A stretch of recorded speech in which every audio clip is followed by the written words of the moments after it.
Ladies and gentlemen, it is finally here.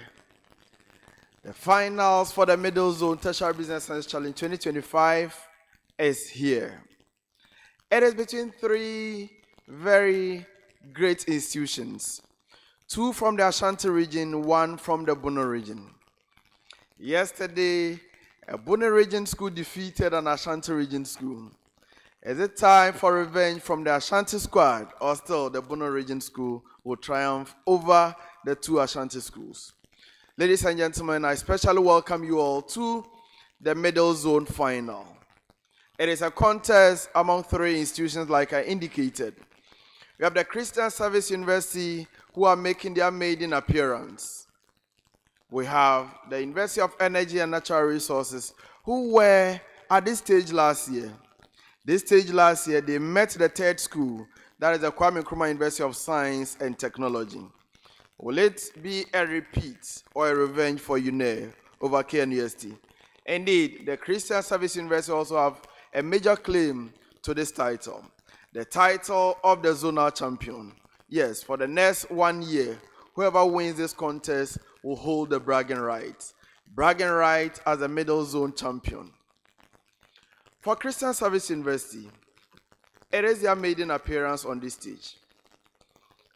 In their last contest against the University of Energy and Natural Resources, they did their best.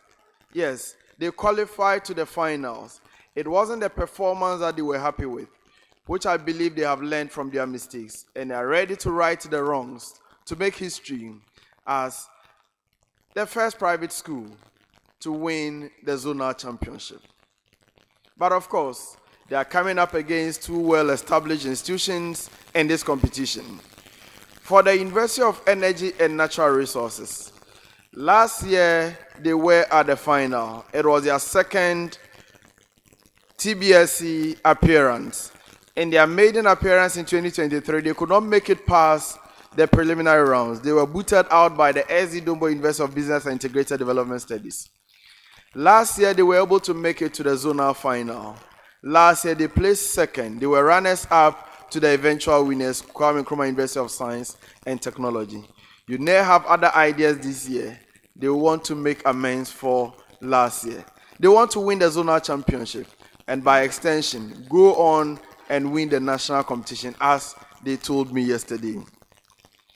For KNUST, 2022 KNUST, 2023 KNUST, 2024 KNUST. Yes, 3 times in a row they have won this zone. Is it time to change the guard? Will one of these two schools change from KNUST and put their name ahead? Of course, that would be a tall order because KNUST last year even went to the national final where they placed second to the eventual winners, the University of Ghana. So ladies and gentlemen, this is finally poised. It promises to be exciting. 3 institutions, 1 trophy. 3 schools who have qualified to the national championship. The stake to the bragging right of being zonal champions at stake.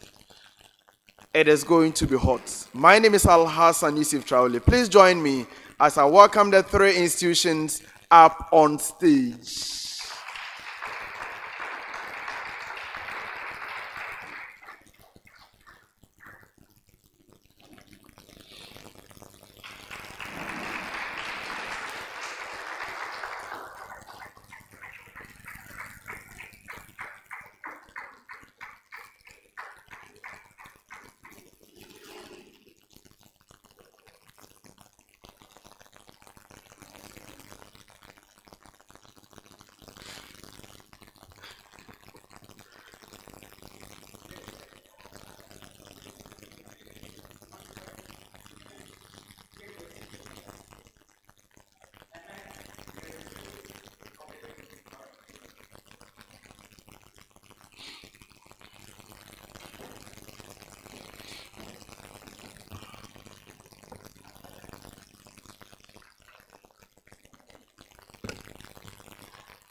Gentlemen and lady, you are welcome. Speak into the microphone. Get it down.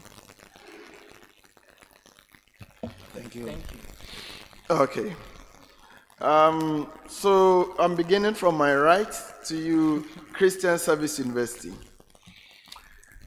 Yesterday you mentioned that it wasn't your best performance and you were looking to improve on today's performance. How has the preparation been for today's contest?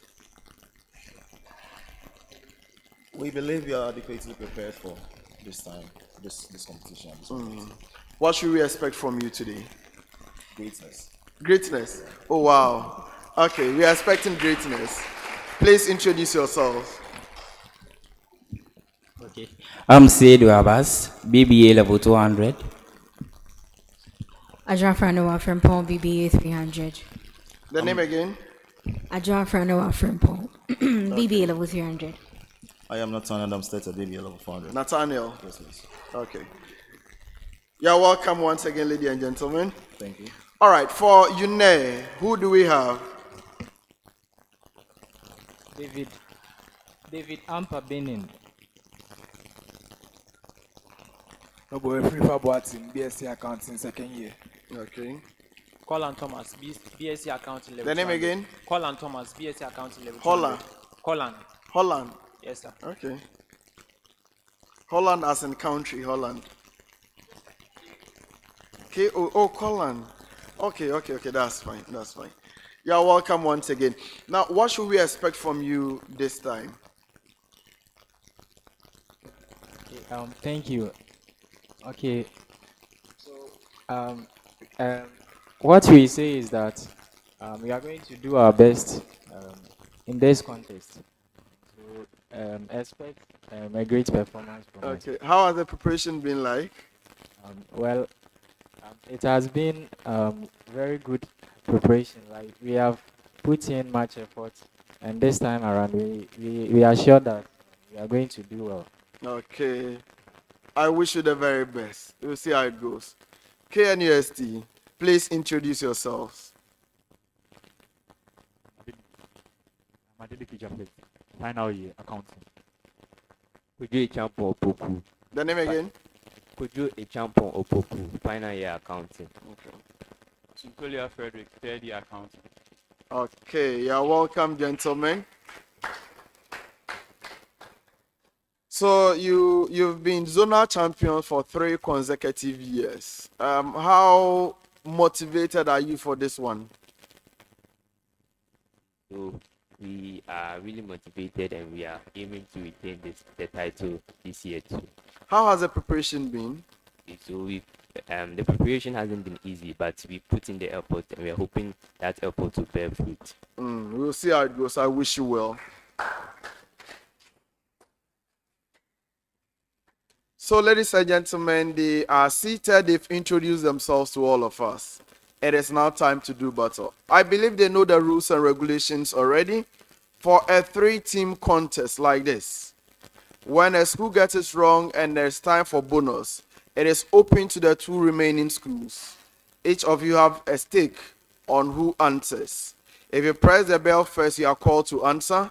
If you get it correct, you have the bonus point. If you get it wrong, you suffer a penalty of -1. If you get a bonus wrong, you suffer a penalty of -1.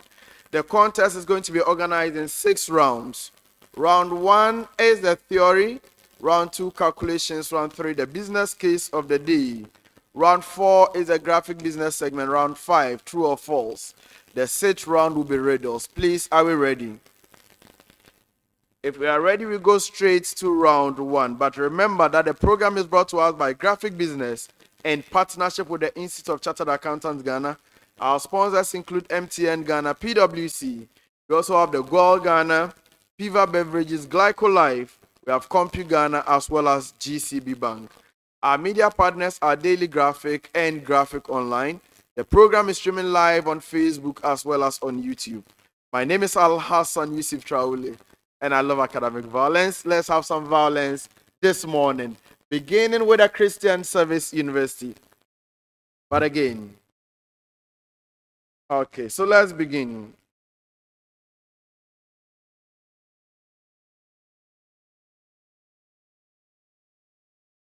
Christian Service University. A political campaign hires field staff to interview shoppers at a high-end mall about their views on proposed tax reforms.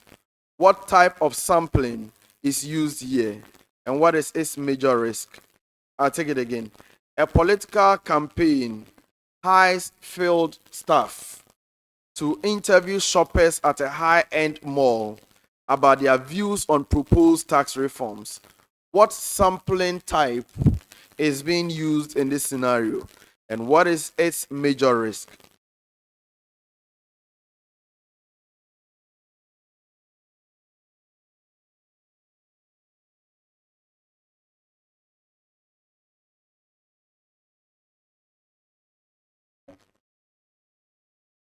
Please, our bell doesn't have a sound. Yes, your time is up. Bonus is available. KNUST. The sampling technique is convenience sampling. The risk is that although the individuals will be selected at random, like they are based on the particular situation which we have found, so they won't be representative of the sample. That is correct. University of Energy and Natural Resources. A fintech startup wants diverse feedback for a new budgeting app. It groups users into categories based on income levels and then randomly selects 10 people from each group. What type of sampling method is this, and why is it appropriate? A fintech startup wants diverse feedback for a new budgeting app. It groups users into categories based on income levels and then randomly select 10 people from each group. What type of sampling method is this, and why is it appropriate? That's the stratified sampling.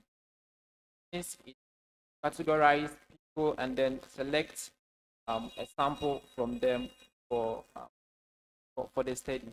That is correct. KNUST, your major question. A municipal health department conducts interviews by selecting every fifth household on a list of registered addresses to assess awareness of a new malaria prevention campaign. Identify the sampling technique that is being used and explain its benefits. A municipal health department conducts interviews by selecting every fifth household on a list of registered addresses to assess awareness of a new malaria prevention campaign. Identify the sampling technique used and explain its benefits. Okay, so the sampling technique that is used is systematic sampling, and then its benefit is that it gives individual equal opportunities to, it helps in giving equal opportunities. Hence, there is, because of the it's not biased when they are making the judgments. All right, Kojo, that is correct. Common preamble to the three of you. Please take note. We are still beginning with you, Christian Service University. A policymaker at the Ministry of Trade is developing strategies to promote fair pricing and competition. To guide her decisions, she must understand how market structures shape pricing power, efficiency, and buyer-seller dynamics. You are to describe the characteristics and effects of the following market structures. You need to focus on the price control, buyer-seller balance, and resource allocation. Did you get a question? I hope you got a pre.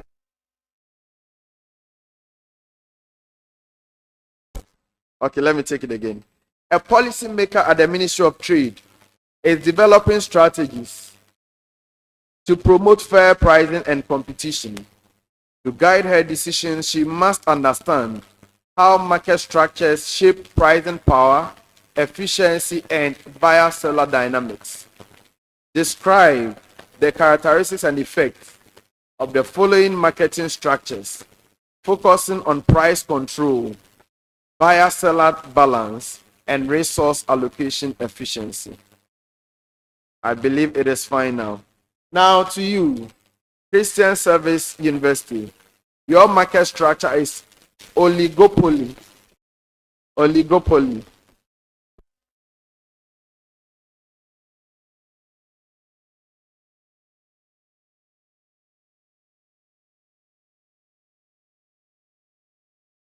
Even bailed out, bonus is available. KNUST. Okay, so with the oligopoly market structure, it is characterized by a few buyers and few sellers and many buyers. And when it comes to price control, since there are few sellers, they basically have control of the price. And when it comes to the buyer-seller balance, there are few buyers and there are more buyers and there are few sellers, and the sellers can actually group together to become a cartel. When it comes to resource allocation, the resource allocation isn't really fair because they can control how they want to share the resources. Yes, that is correct.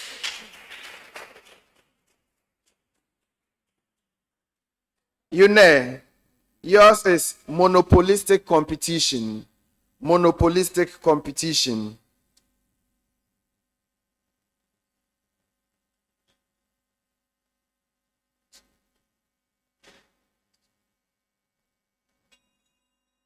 Even bailed out, bonus is available. KNUST. So with the monopolistic market, it is characterized by differentiated products within the market system. And with the pricing control, there are many. So with the price control, there are individuals are actually selling the type of product that are slightly differentiated. So the prices can be different based on their product. And when it comes to the buyer seller balance, it is similar to perfect competition. It's just that there can be more buyers and more sellers. When it comes to resource control, just like how it is similar to perfect competition, there are more buyers and more sellers, and so resources can be shared efficiently. Yes, that is correct. And now your major question, KNUST. Yours is monopsony. Monopsony.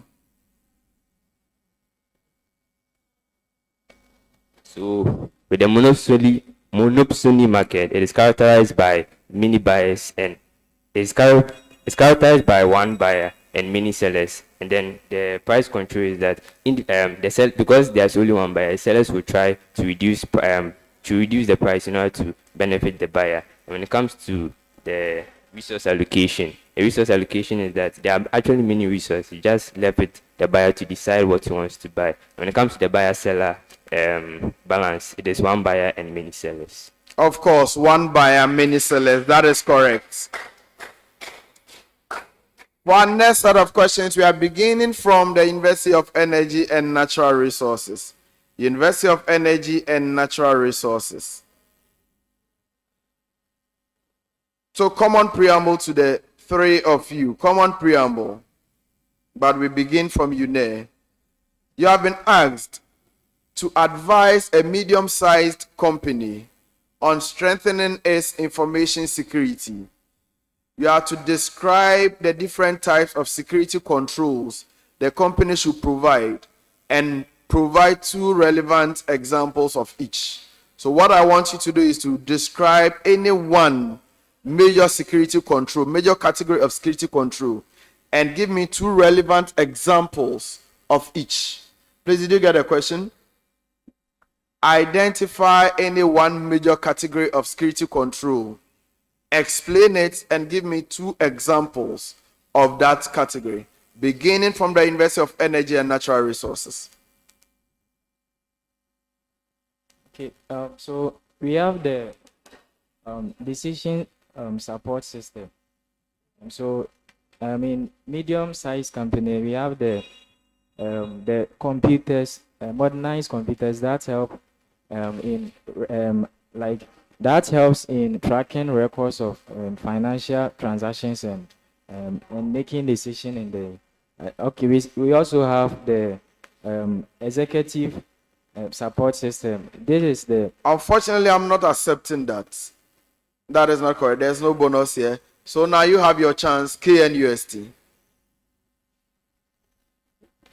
Okay, so we have fiscal controls, and the fiscal controls are the measures that the company puts in order to ensure that the data is properly kept. And the features is, so we have the use of we have security, the use of security, and we have the use of fire extinguishers. Yeah, fire extinguishers. That is correct. Now your chance, Christian Service University.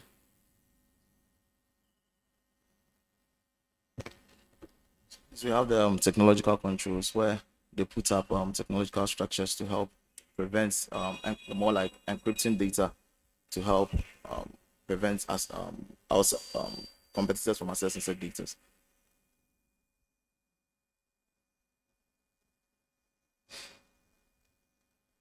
I'll give you 2 out of 3. Thank you. So you are supposed to mention examples. You just explained, but I'm giving you, you explained it briefly, but you also mentioned encryption. That is why I'm giving you an additional point. But if you had mentioned any other example, I would have given the full marks to you. All right, so that is it for that one. The next set of questions. Common preamble. Again, still beginning with UNE. Common preamble. An NGO, that's a non-governmental organization, is transitioning from cash-based accounting to accrual-based accounting to comply with the international standards. You have to explain how this change will affect the recognition and reporting of the following items in its financial statement. That is, how will the following items be treated under cash and accrual accounting? I hope you get it. How will the following transactions be treated under cash accounting as well as accrual accounting? Your point, UNE, is motor vehicles donated to the NGO. Motor vehicles donated to the NGO.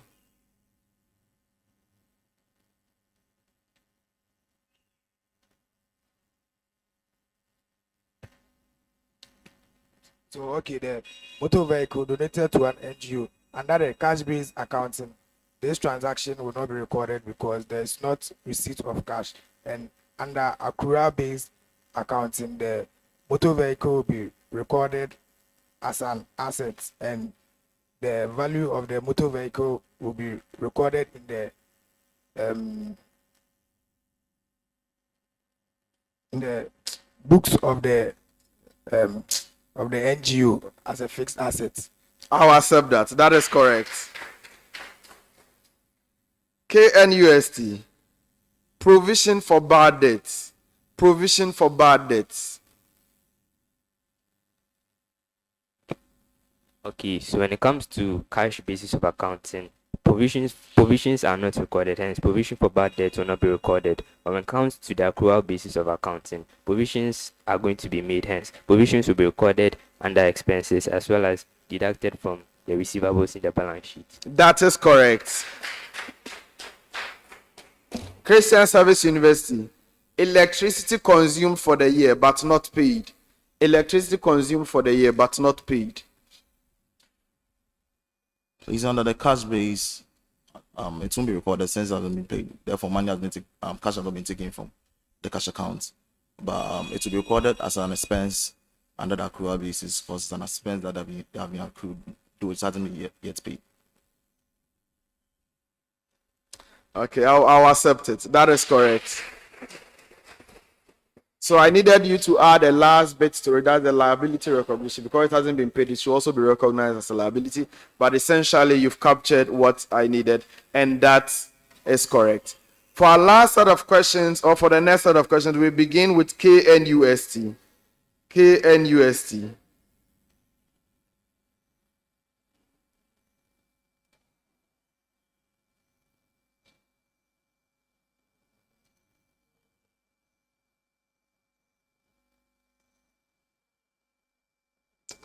All right, so let's do this. KNUST, your major question. ABC Limited mistakenly recorded 20,000 cedis more in inventory purchases than actually occurred. Its closing inventory was not adjusted. How will this affect the company's cost of goods sold and net income? ABC Limited mistakenly recorded 20,000 cedis more in inventory purchases than actually occurred. Its closing inventory was not adjusted. How will this affect the company's cost of goods sold and net income?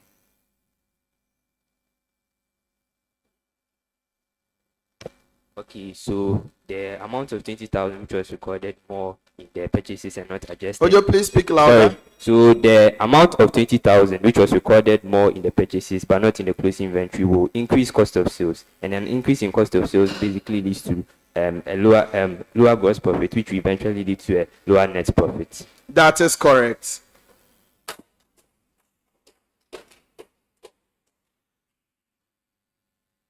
Christian Service University. A manufacturing firm accidentally recorded its ending inventory, that's the closing inventory, 15,000 cedis lower than the actual value. How will this affect its cost of goods sold and financial position? A manufacturing firm accidentally recorded its closing inventory 15,000 cedis lower than the actual value. How will this affect its cost of goods sold and financial position?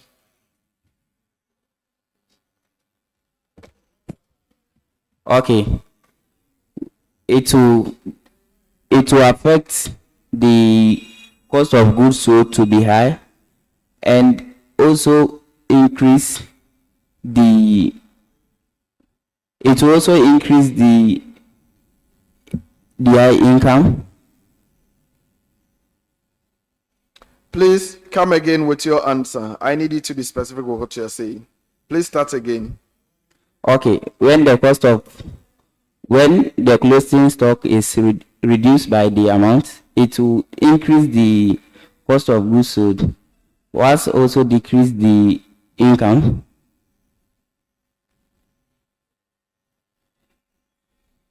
I'll not take that. You know, So when the closing stock is decreased by 15,000, this decrease will result in an increase in the cost of goods sold, and it will cause the net profit to decrease. yes, that is correct. Now to you, you know, XYZ Limited overstated its opening inventory by 10,000 cedis. What will be the effect on cost of goods sold and net income?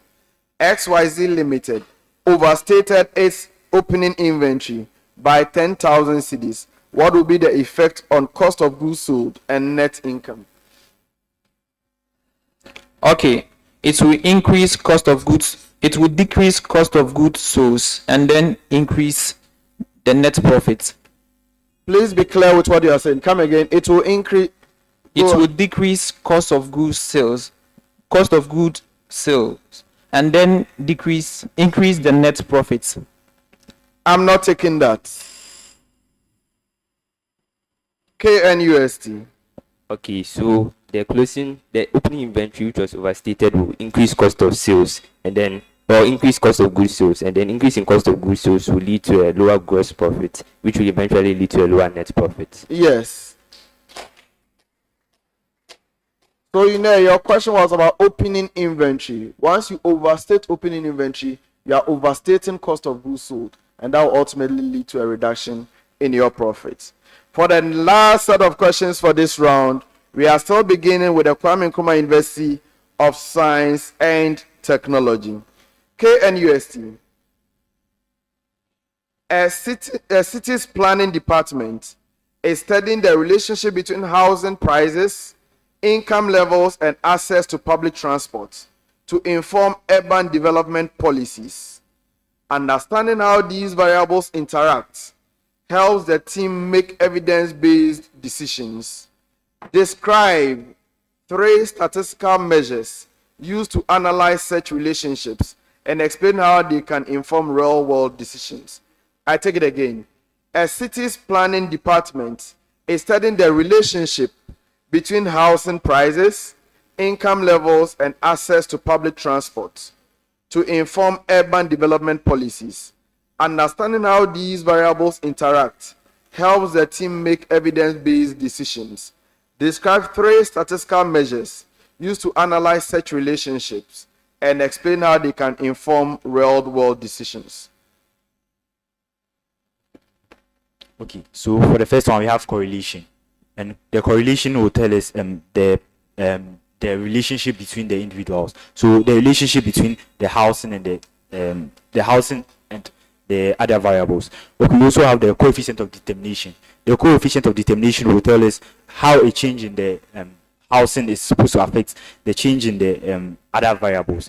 And we also have variance, and the variance will tell us variance or standard deviation, which will tell us by what percentage change an increase in the one variable would change the other.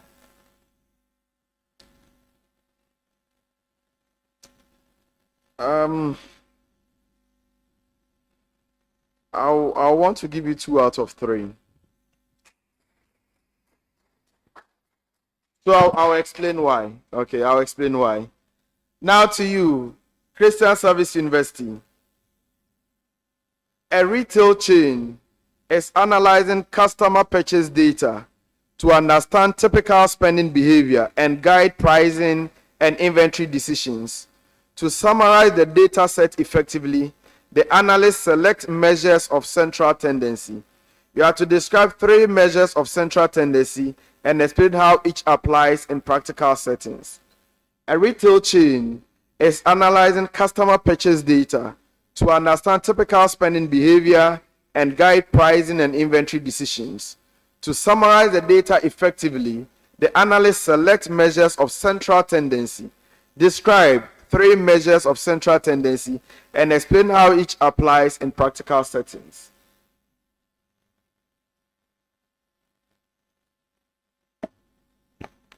Okay, the 3 central tendency, we have the mode, which is the most occurring figure in the stock, and the mean is the average, and the mean, mode, and median, which is the one that can be found in the middle of the. So I'll accept that. I'll accept it. It's fine. Now to you, Yune. A regional education board is analyzing math scores from 50 schools. While the average score is 65%, they focus on how scores vary across the schools to guide interventions. Identify and explain briefly any 3 common measures of variation used to assess data spread. A regional education board is analyzing math scores from 50 schools. While the average score is 65%, they focus on how the scores vary across schools to guide interventions. Identify and explain briefly any 3 common measures of variation used to assess data spread. Okay, so we have the variance. So the variance is a common variation method that can be used to assess this scenario, and we also have the standard deviation, which is the standard deviation. The root of the variance can also be used to determine the common variation or the scenario being asked here. And we also have the last one is the regression. So it can also be used to determine. I'll give you 2 out of 3. You understand it, Adeleke? All right. So for yours, the last variance is correct, standard deviation is correct. The last one should have been the range. Those are measures of dispersion or measures of variation. For yours, KNUST, yours was measures of relationship, and the variance and standard deviation you mentioned are not measures of relationship. So you mentioned the correlation, you mentioned coefficient of variation. There are others like regression analysis, there are others as well. So that's why I gave you 2 out of 3. Ladies and gentlemen, on that note, we come to the end of round 1.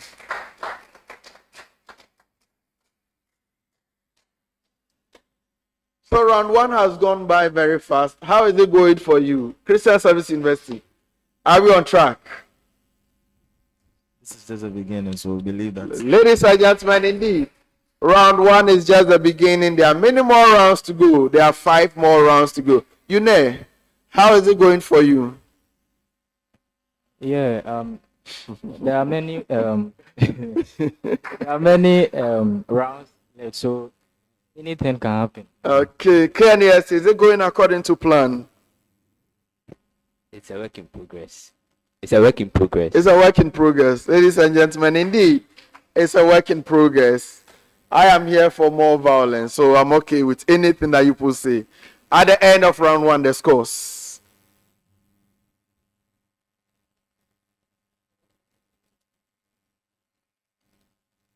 Ladies and gentlemen, at the end of round one, Christian Service University had 8 points. University of Energy and Natural Resources had 9 points. And KNUST had 21 points.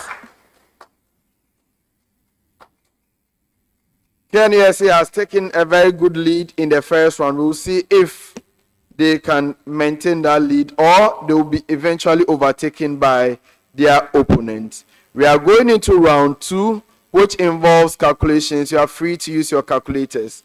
You have 30 seconds within which to give an answer. Each of you will attempt 6 major questions. If you get your major question correct, that is 3 points. If it's a bonus and you get it correct, it is 1 point. 30 seconds to answer a major question, 5 seconds if it's a bonus. 2 attempts only at a major question, 1 attempt at a bonus. Please, are we ready? If we are ready, we begin with the University of Energy and Natural Resources. You know.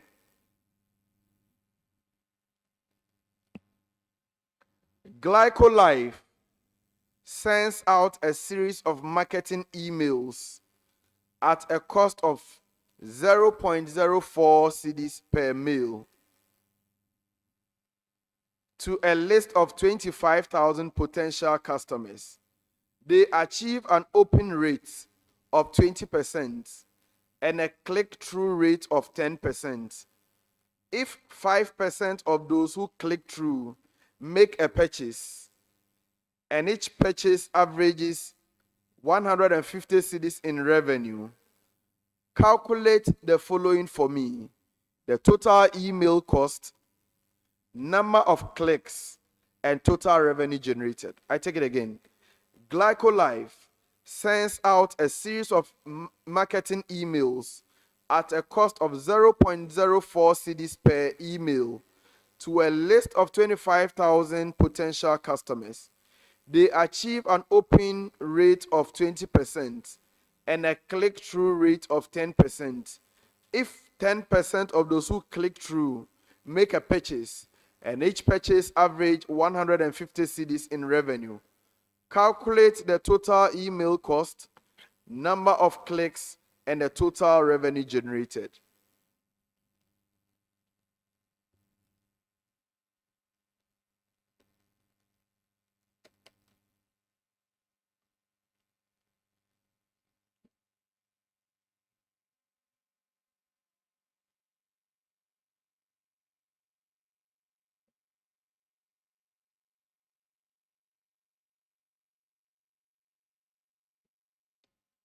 Okay, the total email cost will be 1,000 Ghana cedis, and the total revenue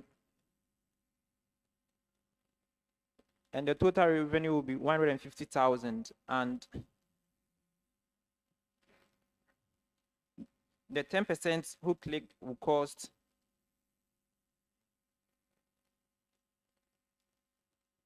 I need an answer now. 15,000. 1 out of 3. There's no bonus here. Your major question, KNUST. MTN Ghana runs a website banner and campaign costing 0.5 cedis per click. They display the ad 20,000 times and achieve a click-through rate of 1.5%. Of those who click through, 5% make a purchase. The average purchase amount is 200 cedis. Calculate the total advertising cost, number of clicks, and total revenue generated. I take it again. MTN Ghana runs a website banner and campaign costing 0.5 cedis per click. They display the ad 20,000 times and achieve a click-through rate of 1.5%. Of those who click through, 5% make a purchase. The average purchase amount is 200 cedis. Calculate the total advertising cost, number of clicks, and the total revenue generated. KNUST. So for the total advertising cost, we have 10,000. The number of clicks, we have 300, and the total revenue, we have 3,000.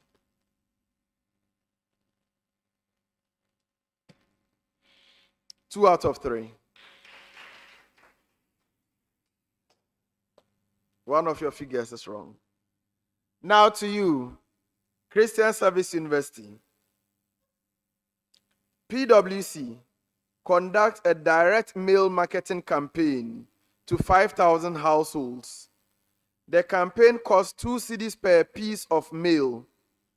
They achieve a response rate of 3%, and 20% of respondents make a purchase.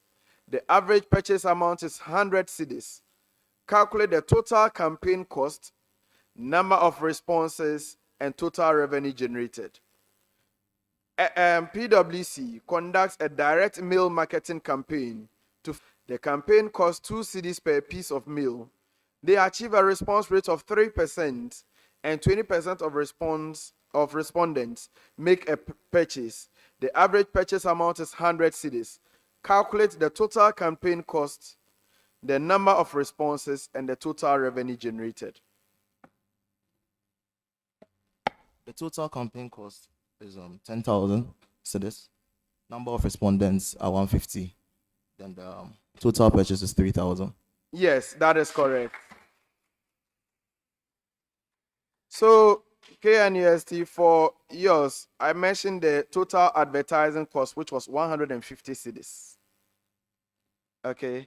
And you know, the figures you got wrong. You got the total email cost of 1,000 correct, but the number of clicks was 500. The total revenue was 3,750. That's what you couldn't do well.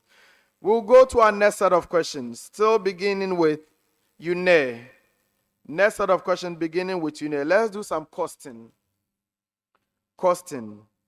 A company has the following information. Sales is 500,000 cedis. Direct cost, 300,000 cedis. Fixed manufacturing overhead, 100,000 cedis. Production unit was 25,000 units. The unit sold was 20,000 units. Calculate the profit under absorption costing, variable costing, and the difference in the profits. I take it again. A company has the following information. The sales is 500,000, direct cost 300,000, fixed manufacturing overhead 100,000, units produced 25,000, units sold 20,000. Calculate profit and absorption costing, variable costing, and the difference between the two figures.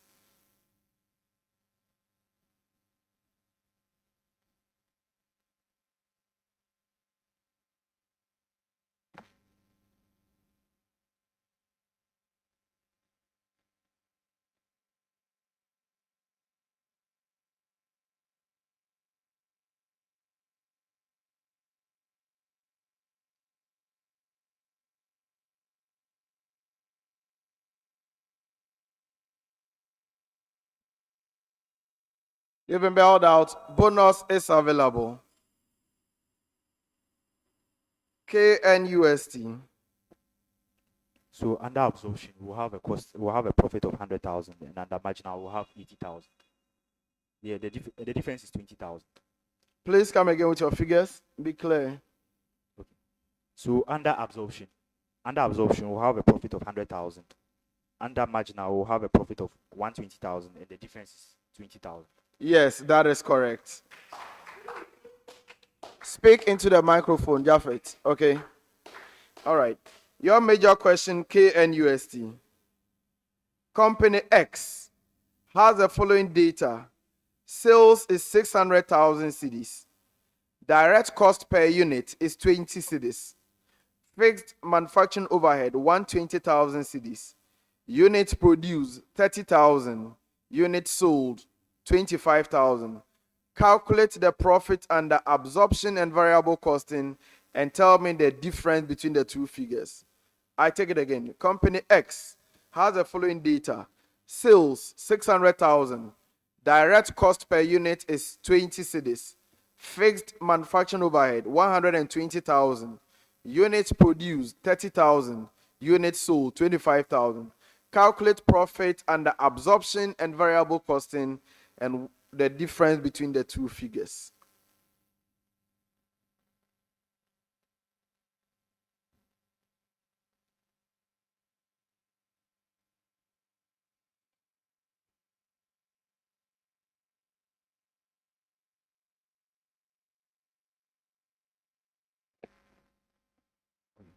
Hello.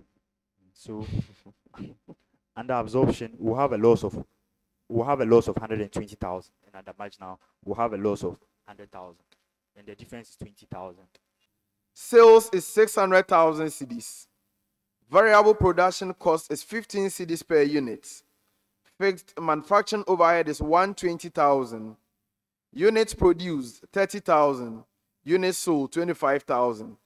Compute the profit under absorption costing, marginal costing, and the difference. I take it again. A company has the following information. Sales is 600,000. Variable cost per unit is 15 cedis per unit. Fixed manufacturing overhead is 120,000. Units produced 30,000 and the units sold 25,000. Calculate profit under marginal and absorption costing and tell me the difference between the two figures.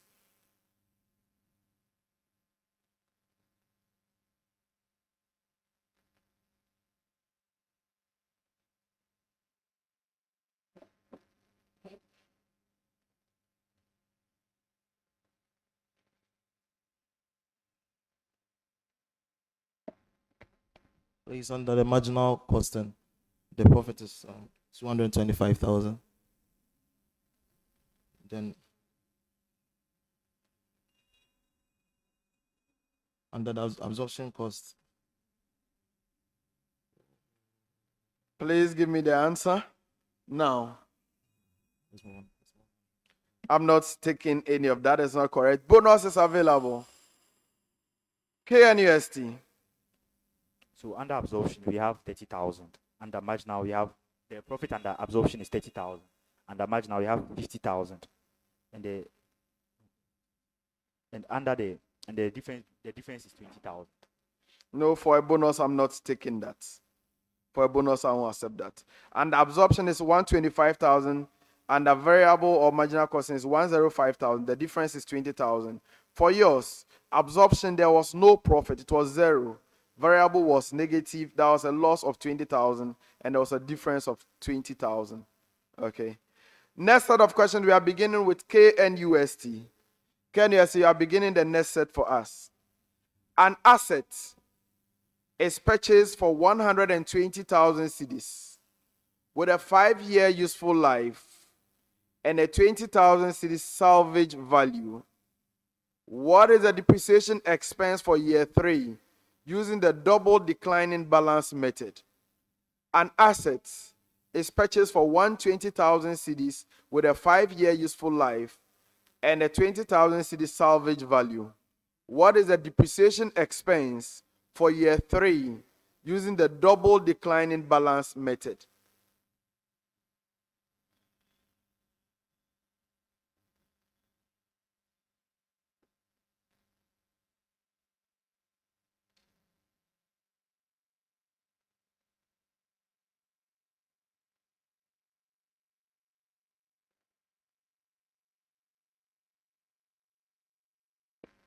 You have 7,200.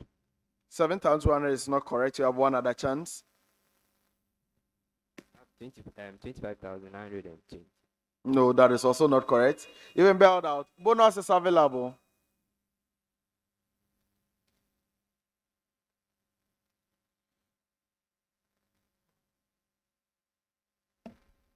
One 144,000. No, that is not correct. It is actually 17,280. Your major question, Christian Service University. An asset worth 100,000 cedis has a 4-year life and a salvage value of 10,000 cedis. What will be the book value at the beginning of year 4 using the double declining balance method? An asset worth 100,000 cedis has a 4-year life and a salvage value of 10,000 cedis. What will be the book value at the beginning of year 4 using the double declining balance method?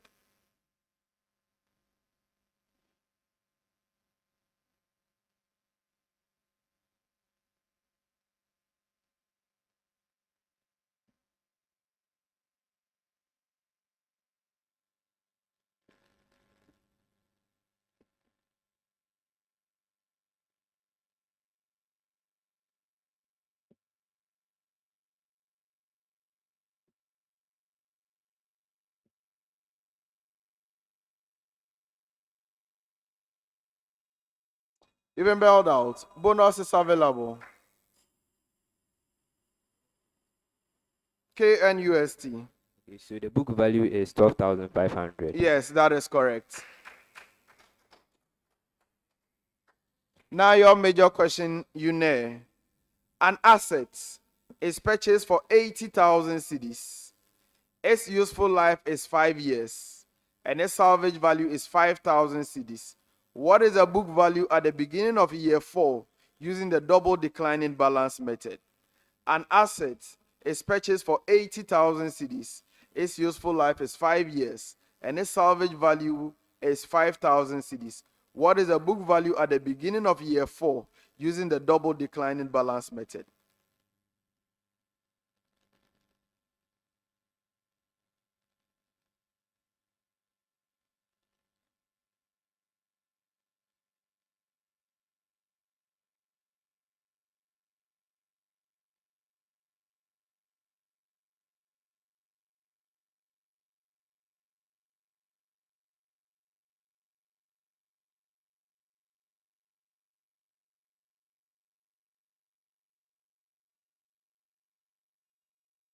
Even bailed out, bonus is available. Kwame Nkrumah University of Science and Technology. Okay, so we have a book value of 17,280. Yes, that is correct. So you got the principle quite late after your question had been asked. That is fine. Next set of question, we are still beginning with UK and UST. Please. Okay. The forecasted sales for last month were 50,000 cedis. Actual sales were 55,000 cedis. If the smoothing constant is 0.3, what is the forecast for next month? The forecasted sales for last month were 50,000 cedis. Actual sales were 55,000 cedis. If the smoothing constant is 0.3, what is the forecast for next month?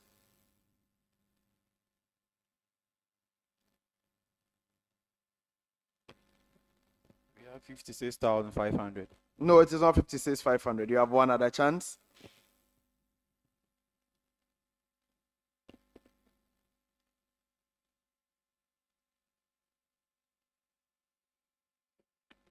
Okay, 51,500. Yes, 51,500.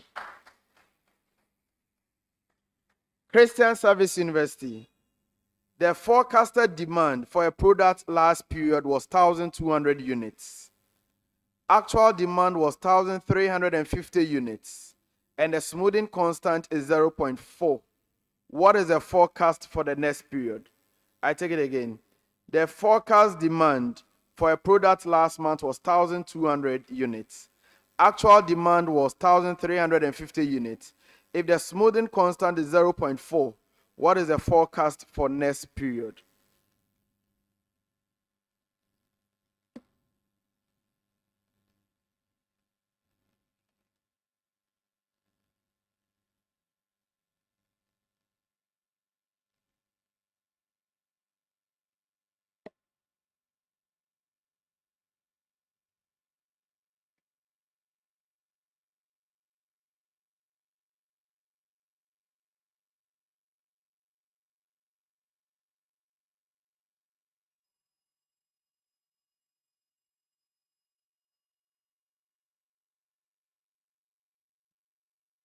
Bonus hasn't been declared. Why are you ringing?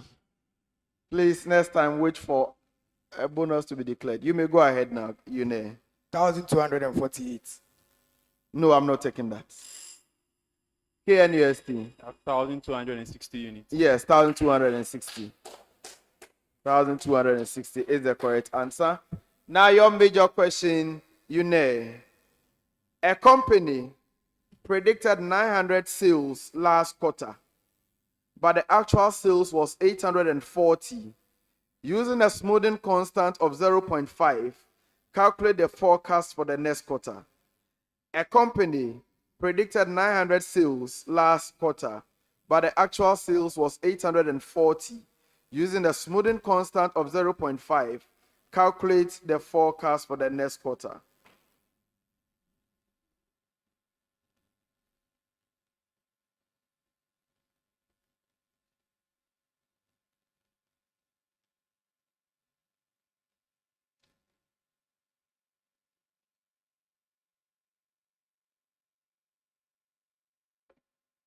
Okay, it's 942.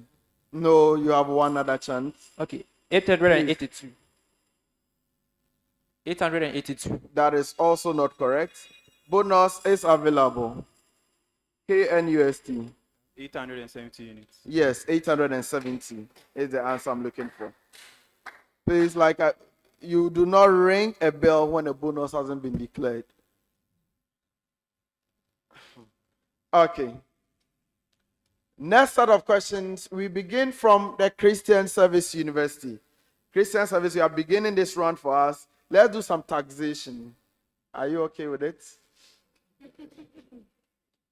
Okay, let's do some taxation.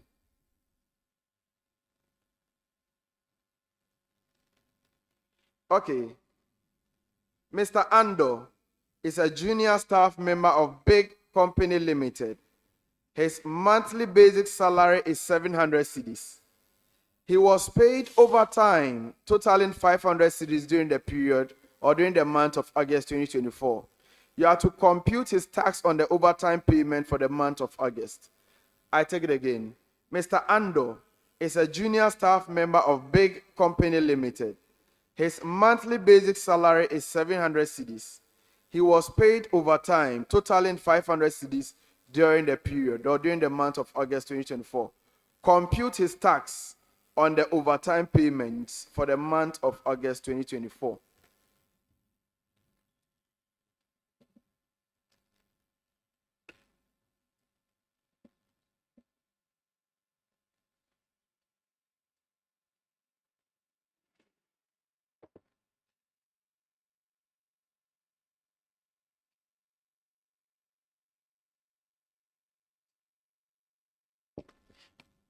We got 75. No, it is not 75. You have one other chance. Okay, you've been bailed out. Bonus is available.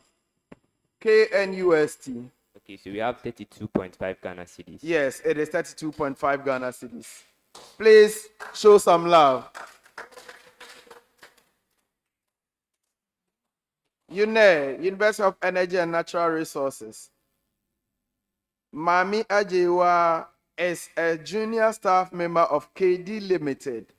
Her monthly basic salary is 800 cedis in the month of February 2025. Mami Ajewa was paid overtime allowance totaling 500 cedis. Compute her tax liability on the overtime allowance payment for the month of February. Mami Ajewa is a junior staff member of KD Limited. Her monthly basic salary is 800 cedis in the month of February 2025. She was paid an overtime allowance totaling 500 cedis. Compute her tax liability on the overtime. Yune. 32.5 Ghana cedis. No, that is not correct. You have one other chance. 75 cedis. It is also not correct. You've exhausted your chances. Bonus is available. KNUST. Okay, we have 30 Ghana cedis. Yes, 30 Ghana cedis is correct. And now your major question, KNUST. Josephine is a senior staff member of KJTR Mall Limited. She earns a basic salary of 850 cedis per month.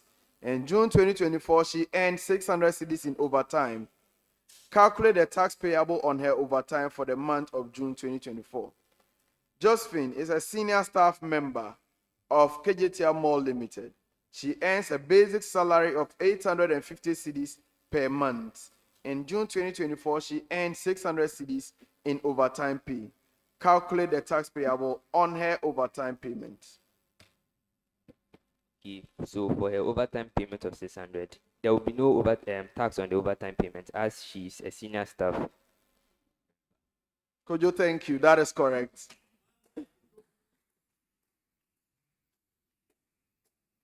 Yes, there's no overtime because she's a senior staff.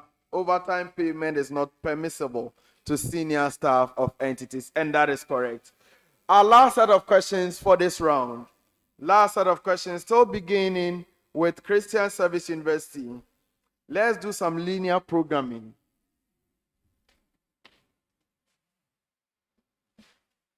A company produces two products, A and B. Each unit of product A requires 2 hours of machine time and 1 hour of labor, while each unit of product B requires 1 hour of machine time and 2 hours of labor. The company has 100 hours of machine time and 80 hours of labor available per week. Product A sells for 50 cedis per unit and product B for 60 cedis per unit. You have to formulate the objective function and constraints to maximize weekly revenue. I take it again. A company produces two products, A and B. Each unit of product A requires 2 hours of machine time and 1 hour of labor, while each unit of product B requires 1 hour of machine time and 2 hours of labor. The company has 100 hours of machine time and 80 hours of labor available per week. Product A sells for 50 cedis per unit and product B for 60 cedis per unit. Formulate the objective function and constraints to maximizing weekly revenue. Christian Service University.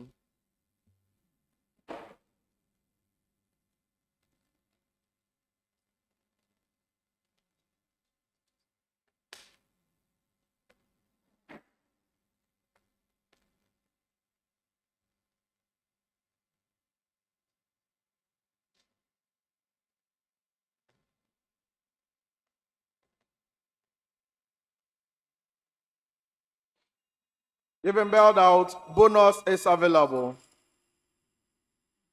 Kwame Nkrumah University of Science and Technology. Okay, so for the optimization function for contribution, it is going to be 50A, that's product A plus 60 product B. And then for the constraint, we're going to have representing the labor hours by L and the machine hours by M. We're going to have 1 hour multiplied by product A plus, for labor, we're going to have 1 hour multiplied by product A plus 2 hours multiplied by product B, less than or equal to 80. And then for machine hours, you're going to have 2 hours of product A plus 1 hour of product B, less than or equal to 100. Yes, that is correct. Your major question. A furniture manufacturer produces two types of chairs, standard and deluxe. Each standard chair requires 4 units of wood and 3 units of labor, while each deluxe chair requires 6 units of wood and 5 units of labor. The manufacturer has 240 units of wood and 200 units of labor available. The profit from a standard chair is 20 cedis, and from a deluxe chair is 30 cedis. Formulate the objective function and constraints to minimize costs while meeting demand. I take it again. A furniture manufacturer produces 2 types of chairs, standard and deluxe. Each standard chair requires 4 units of labor and 4 units of wood and 3 units of labor, while each deluxe chair requires 6 units of wood and 5 units of labor. The manufacturer has 240 units of wood and 200 units of labor available. The profit from the standard chair is 20 cedis, and from deluxe chair it is 30 cedis. Formulate the objective function and constraints to minimize costs while meeting demand.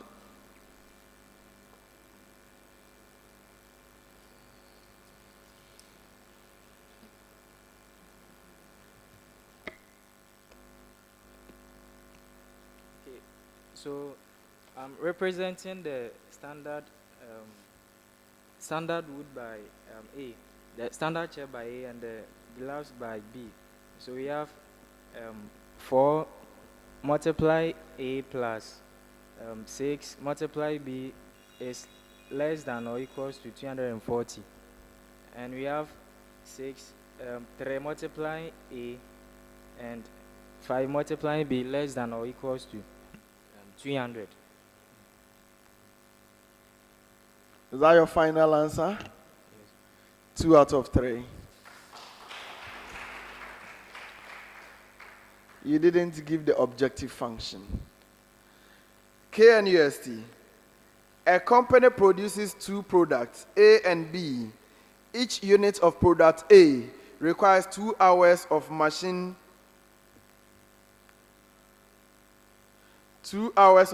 time and 1 hour of labor, while each unit of product B requires 1 hour of machine time and 3 hours of labor. The company has 100 hours of machine time and 120 hours of labor available. Product A sells for 50 cedis per unit, and product B sells for 40 cedis per unit.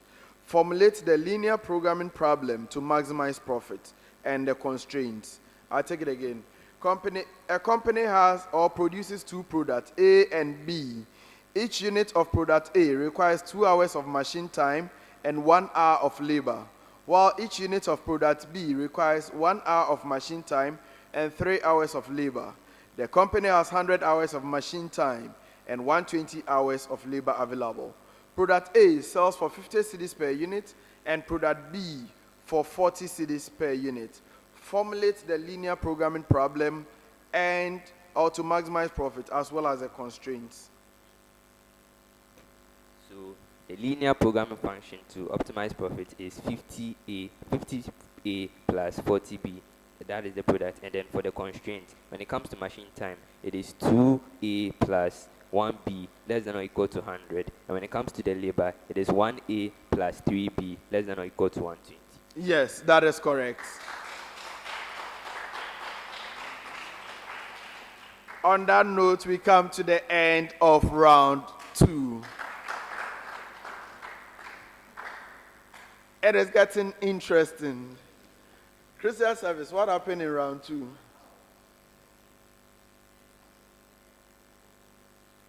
Did you say a few for? We believe that in every stage of life there comes challenges, so this is part of the challenge that we face. Okay, it is part of the challenges and we shall overcome. Yes. What happened in round 2?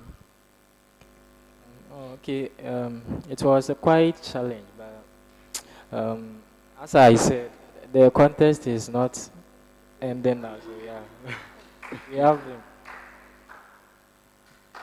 No, we still have about 4 more rounds to go. You cannot be downhearted at this stage. No, it is too early.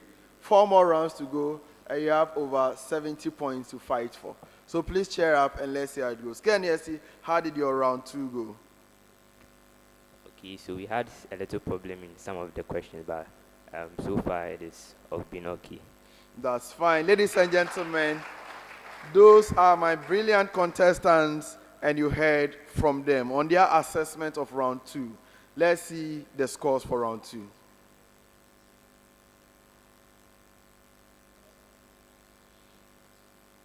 At the end of round 2, Christian Service University had 2 points, UNE had 2 points, and KNUSC had 19 points.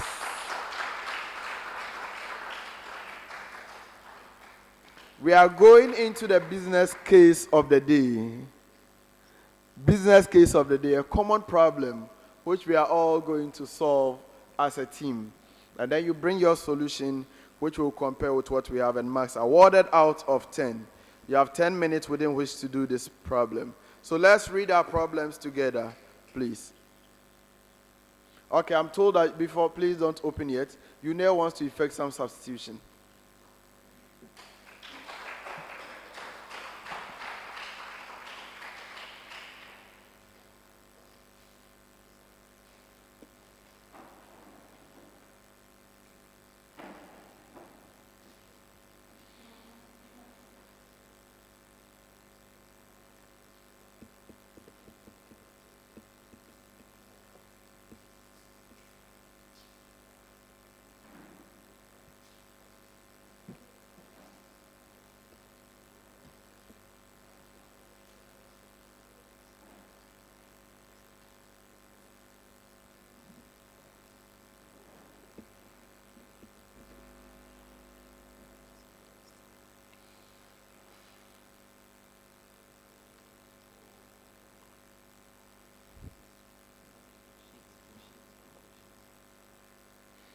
All right, ladies and gentlemen, you are welcome back. Okay, so please introduce yourself, sir.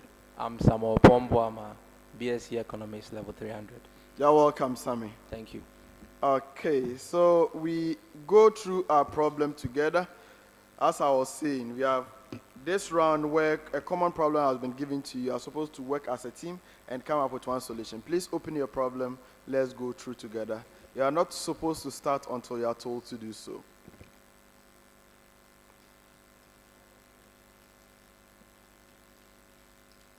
It is a very short one. I think 2 questions, if I'm right. Okay, so let's look at the problem together. So the question 1, you have to analyze the pricing strategy of a monopolistic firm that faces a linear demand curve P equals 100 minus 2 kil, where P is the price and Q is the quantity demanded. If the firm's total cost function is 20 kil plus 100, determine the profit maximizing price and quantity. And then question 2, a monopolist faces the following demand curve for a product or for its product. P equals 100 minus 2 kil, where P is the price and Q is the quantity demanded. The firm's total cost function is 20 kil plus 30. Determine the profit maximizing quantity and price, and calculate the monopoly's profits. So, ladies and gentlemen, that is our business case of the day. You have 10 minutes within which to produce your solution. You may start work now.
You should be getting ready to stop work.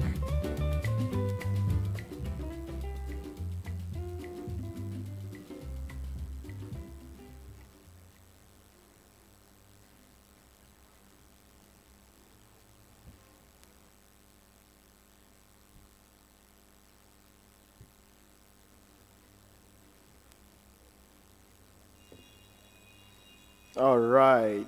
Please stop work and submit your solution.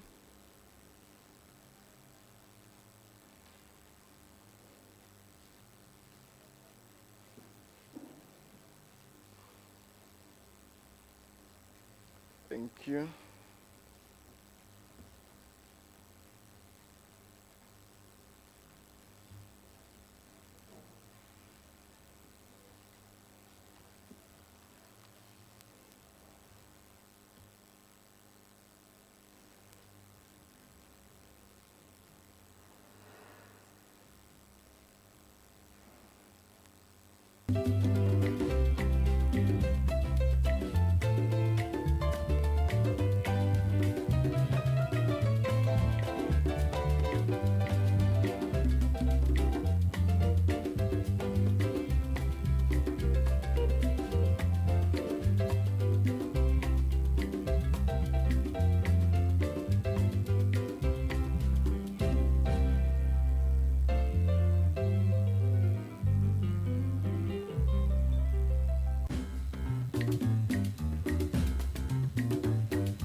All right.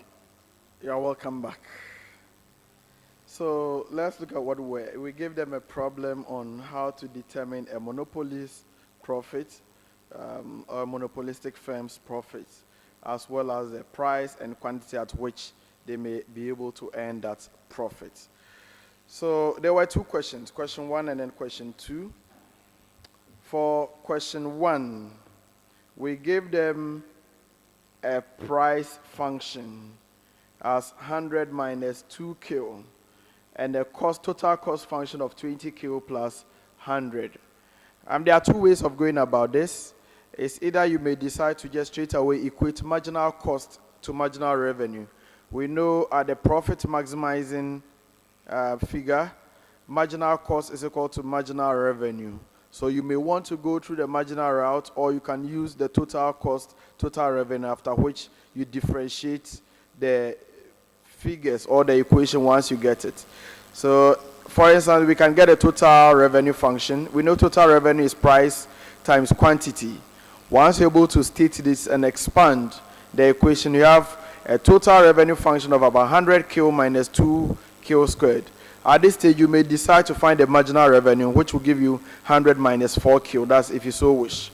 The total cost function was given to us as 20 plus 100 kilo. So we can decide to find the marginal cost, which will give us 20 kilo. So if you are using the marginal revenue, marginal cost route, it becomes 20 equals 100 minus 4 kilo. And you can go through those processes to get a figure. If you are going through the total as well, you can equate the profit to be total revenue equals or minus profit equals total revenue minus total cost. We've computed the total revenue function. We can just subtract the total cost function and get a profit function. So to maximize the profit function, we need to differentiate it to get a function like 80 minus 4 kilo, and therefore arrive at kilo to be 20 and p to be 60 once you fix that into the equation. So if you do this well, you get the functions well, the quantity and then the price, you end up getting 5 marks for the question 1. Question 2 also follows a similar trajectory. The total revenue can be computed using the total revenue function, the price times quantity. The profit function can then be derived from the revenue and then the cost to get a profit function of 80 kilo minus 2 kilo squared minus 30, and that should give us a profit function, or when we derive the profit function, we have kilo equals 20, p equals 60, and then we can go ahead and calculate the profit, which should give us 770. If you're able to do question 2 also well, you get 5 marks. The 2 should give you 10 out of 10. Now let's look at what our people did. Beginning, who should I start with? I should start with Christian service. Okay. So the voice of the people. Christian Service University. What were you doing? I'm not sure you knew what you were doing, right? So they could not make a head and tail of the question. They just wrote if P equals 100 minus 2 kilo, total cost equals 20 kilo plus 100. Find P. For the effort, I'll give them 1 out of 10 because it doesn't really cut. So for the effort, they get 1 out of 10.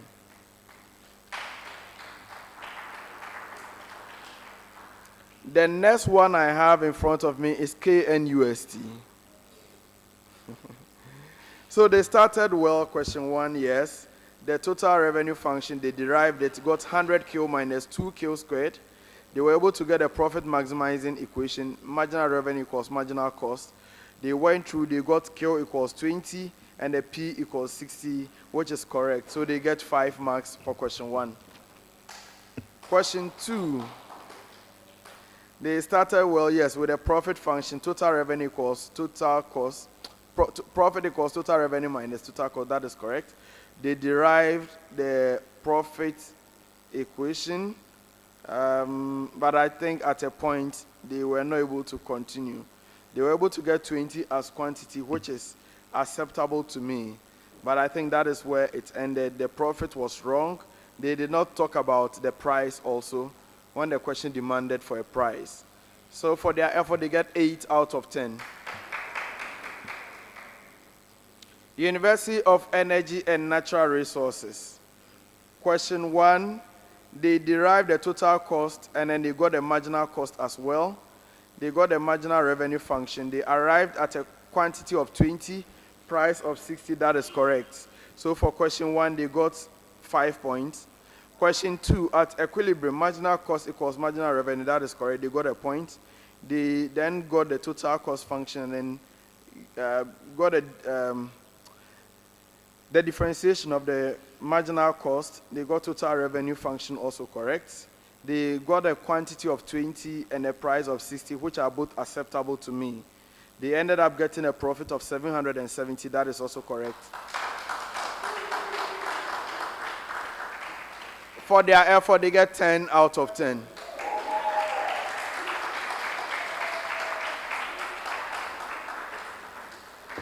So, ladies and gentlemen, at the end of round 3, Christian Service University College had 1 point.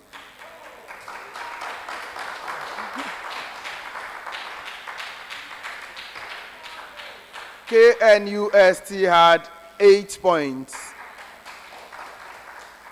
And Une had 10 points. We are going into round 4. Substitutions by the schools.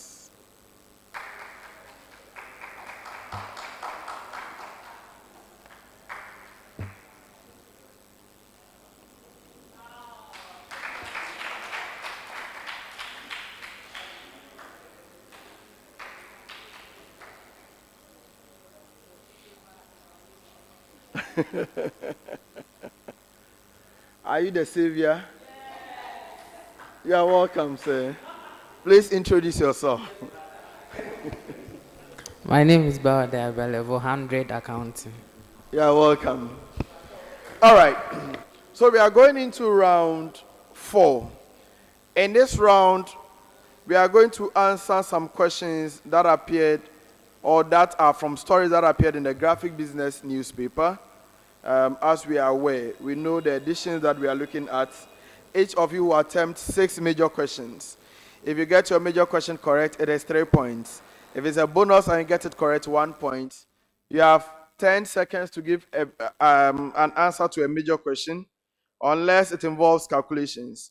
So please, if the question involves calculation, they will normally use 30 seconds to give an answer. Where it does not involve calculation, they have 10 seconds within which to give an answer. 2 attempts only at a major question unless otherwise indicated. Please, are we ready? Christian Service, are you ready? Une, are you ready? KNUST, are you ready? Please, let's go to round 4. We are beginning this round from the Kwame Nkrumah University of Science and Technology. Please, it is a common preamble. Kindly take note. Common preamble. According to the World Trade Organization Outlook for 2025 and 2026, in terms of global trade and imports, China was the largest exporter, while the United States remained the largest importer. The European Union was the second largest trader on both the export side and the import side. I hope we get that. Now, KNUST, what was the value of China's exports, United States imports, and the difference between the two? What was the value of China's exports, United States imports, and the difference between the two? 10 seconds. Okay. So the value of China's exports was 3.58 trillion US dollars.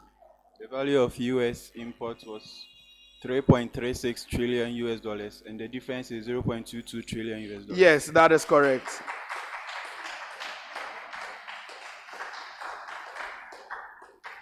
Christian Service University, what was the value of the European Union's exports, imports, and the difference between the two? What was the value of the European Union's exports, imports, and the difference between the two?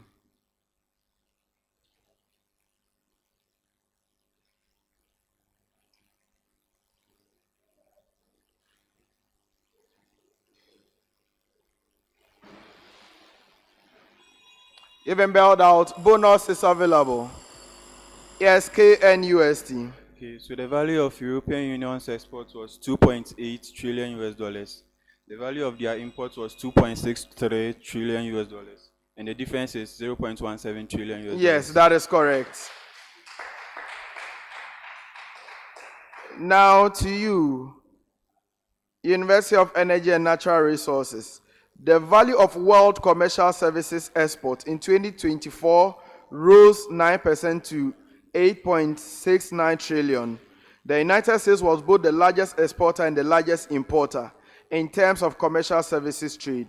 What was the value of U.S. exports of commercial services, imports, and the difference between the two? What was the value of the United States export of commercial services, imports of commercial services, and the difference between the two?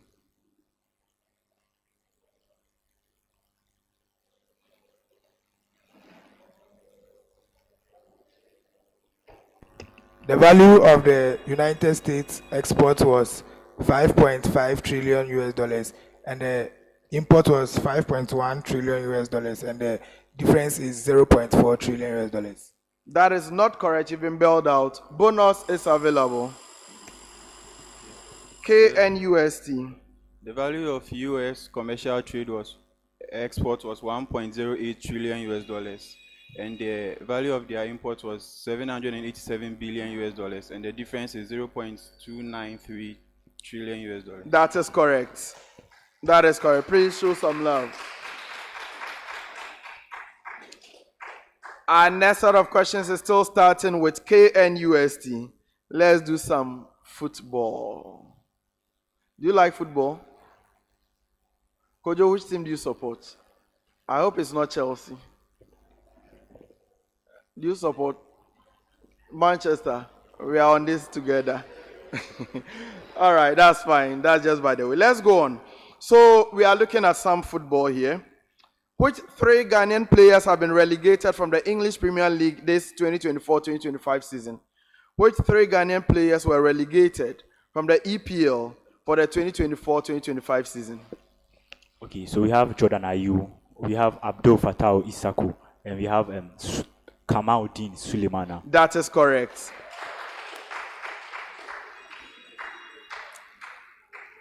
Christian Service University. Among the players who were top 3, or who were the top 3 non-European, let me take it again. Among the players who were the top 3 non-European earners at Leicester City Football Club for the 2024-2025 season. Among the players, which 3 were the top 3 non-European earners at Leicester City Football for the 2024-25 season? We have Jordan Ayew and Jordan Ayew and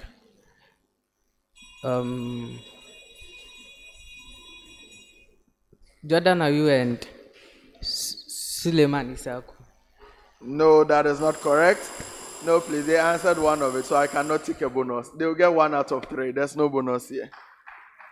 But maybe just for purpose of education, who are the top 3? Okay, so we have Wilfred. We have Wilfred Ndidi and Pasindaka. Okay, that's in addition to Jordan, yes. But of course, we cannot give that to you since they answered one. So they got 1 out of 3. Now to you, Yune. In the last 1 year, which 3 coaches have managed Leicester City? In the last 1 year, which 3 coaches managed Leicester City Football Club?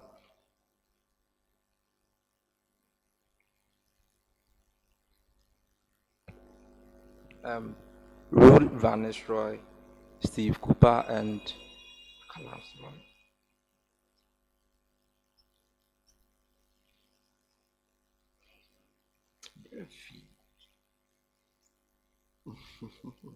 Okay, that's fine. So I'll give you 2 out of 3. So the last one didn't come. I'm sure you are not even associating the last one. Who is the last one? Oh, yeah. Enzo Maresca. Yes, Enzo Maresca, the current Chelsea coach. All right. So let's do something else. Common preamble. This time we are beginning with you, Christian Service University. Common preamble. In an article on cultural influences in international business, Joseph Echampong asserts that culture is not homogeneous and varies from country to country. Similarly, there is no universal definition for culture. Now, I want you to tell me the definition of culture according to the following persons, as stated in the article. You get a question? So let me take the question again. In an article on cultural influences in international business, Joseph Echampong asserts that culture is not homogeneous and it varies from country to country. Similarly, there's no universal definition for culture. Now tell me what culture is, according to the following persons as stated in the article. Yours is Edward Taylor. According to Edward Taylor, what is culture?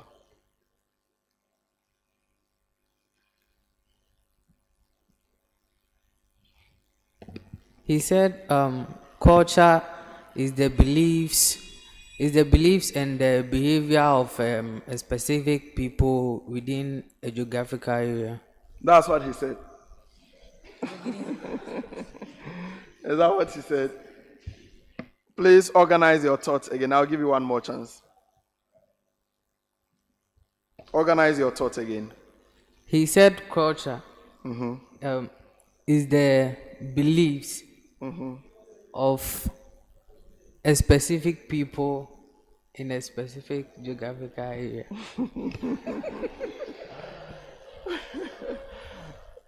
For the fact that you mentioned belief, I'll give you one.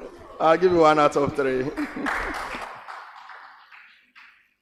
You know, what is culture according to Dutch psychologist Gert Hofstede?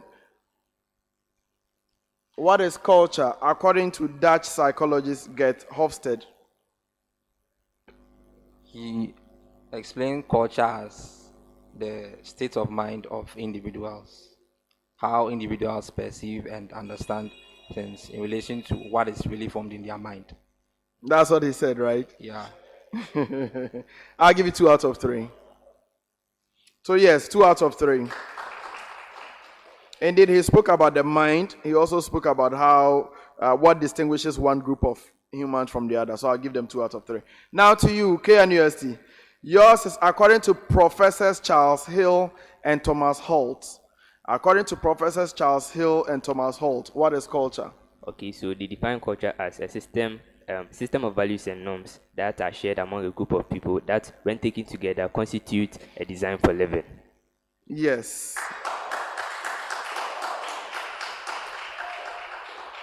According to Professors Charles Hill and Thomas Holt, culture is a system of values and norms that are shared among a group of people and that, when taken together, constitute a design for living. That is correct. KNUST for 3 points. We go on to our next set of questions, still beginning with Christian Service University.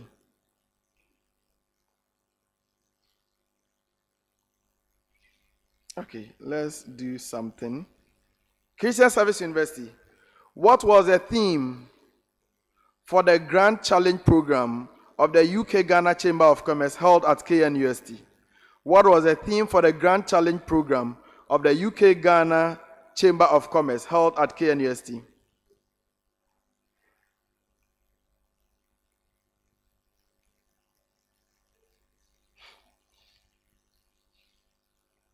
The theme was I'm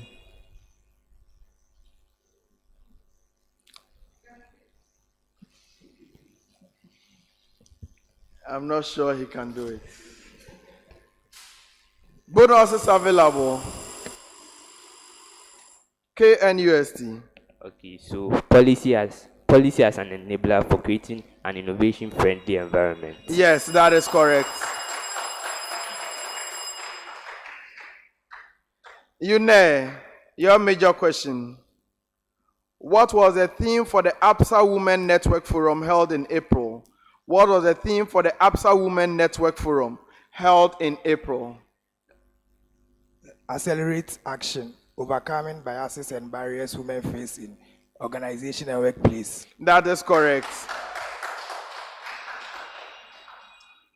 KNUST.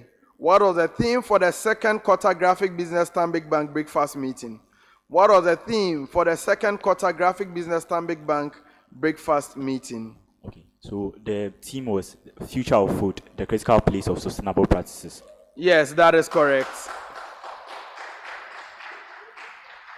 For our next set of questions, we are beginning with you, University of Energy and Natural Resources. You know, common preamble to the 3 schools. Common preamble, please take note. The banking sector in Ghana has witnessed a concerning surge in fraud cases, with some of the staff being dismissed after those who have engaged in fraudulent activities. You know, what was the number of electronic fraud cases in 2023, 2024, and the percentage difference? What was the number of electronic fraud cases in 2023, 2024, and the percentage difference?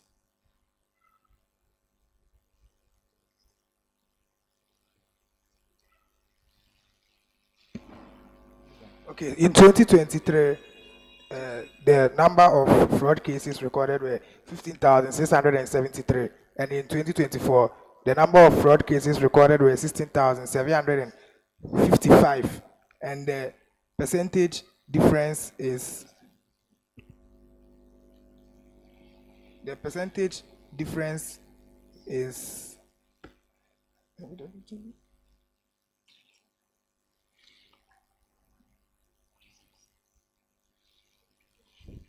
10.8%.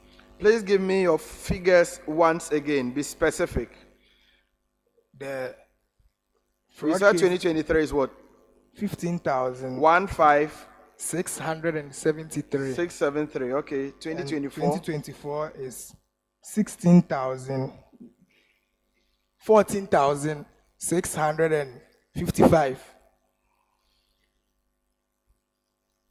And then the percentage. And the percentage change.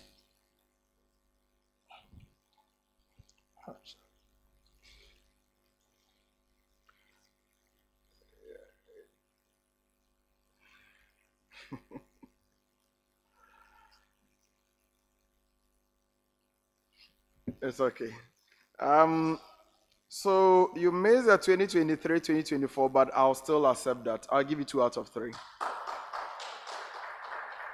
Because the figures are so many, sometimes you need to have mercy on them. That's fine.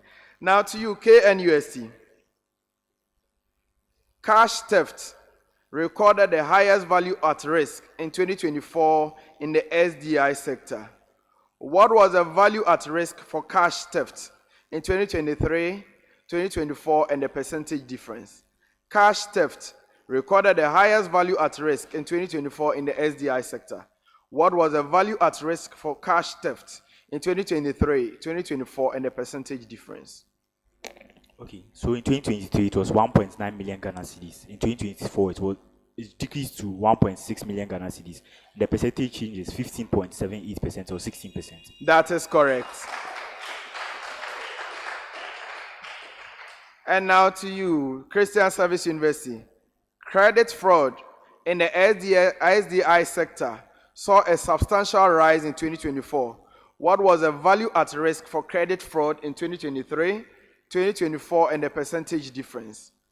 What was the value at risk for credit fraud in 2023, 2024, and the percentage difference?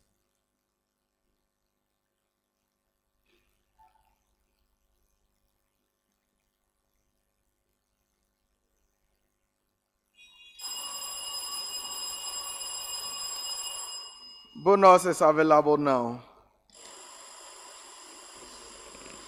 KNUST. Okay, so in 2024 they had 1.2 million Ghana cedis. In 2023 it was 0.03 million Ghana cedis, and the difference is 39,000% or 39 times. For a bonus, I won't accept that.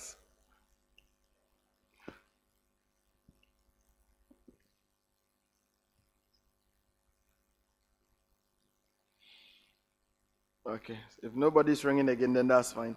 Yes, you got 2 figures correct. The percentage is wrong. 3,900, not 39,000, or not 39 times. I hope you get it. Yes, but the other, for a bonus, I cannot accept that. All 3 have to be correct before we can accept it. So we'll take our last set of questions for this round. Last set of questions for this round. Common preamble.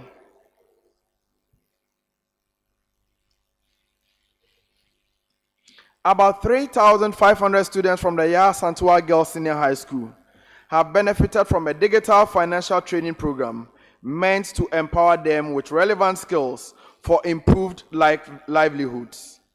There were 3 presenters at the program. Now, for each of these presenters, summarize the key issues they highlighted in their speech. I believe we are starting with Yune, right? So for the presenter I'll mention to you, summarize the key issues that they highlighted in their speech. Are we okay? Yes, Yune. Yours is the headmistress of the school, Madam Felicia Asamoah.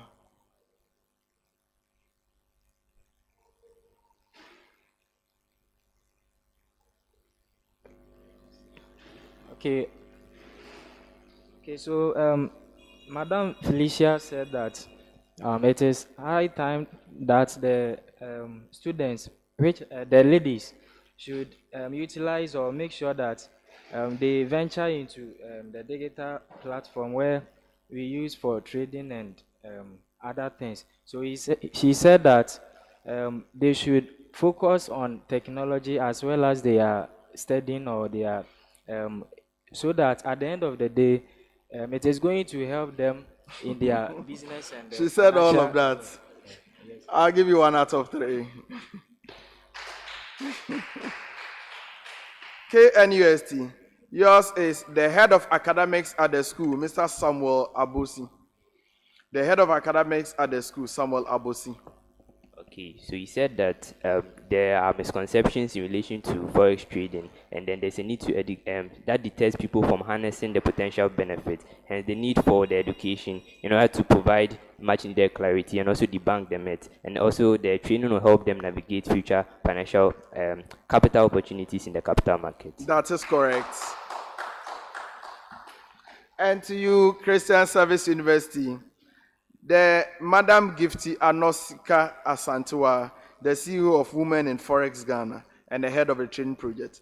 Gifty Anosika Asantua, who is the CEO of Women in Forex Ghana and the head of the training project. What did she say?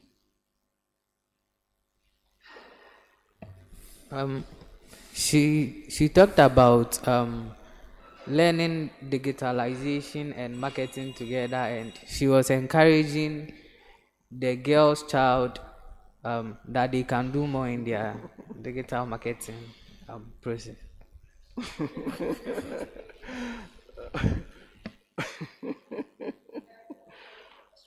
Effort, eh? Okay, effort 1 out of 3. If I don't give 1 out of 3, some people are ready to press their bell. I'll not allow that. So I'll give you 1 out of 3.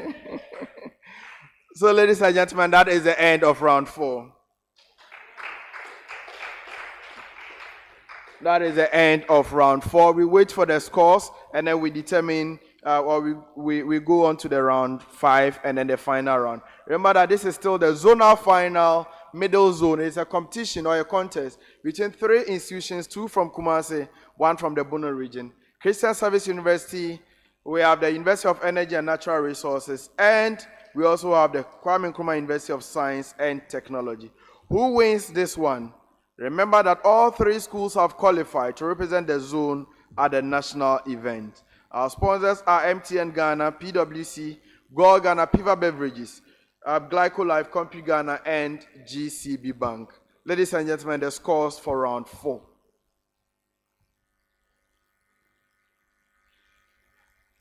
At the end of round 4, Christian Service University College had Christian Service University, no longer a college.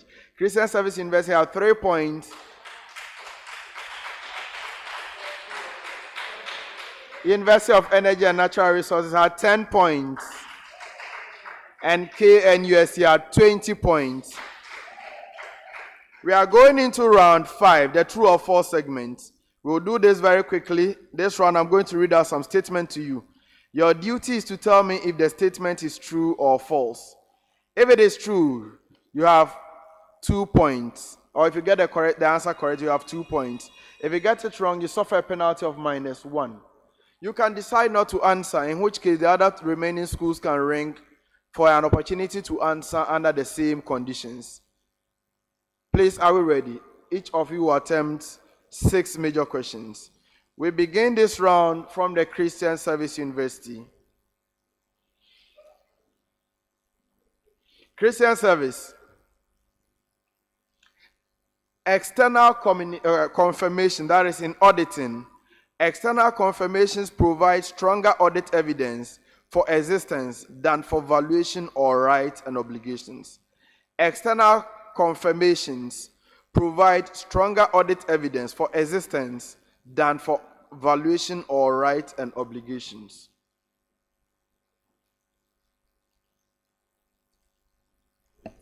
The answer is true. Yes, the answer is true. You know, a negative confirmation provides more persuasive audit evidence than a positive confirmation. A negative confirmation provides more persuasive audit evidence than a positive confirmation.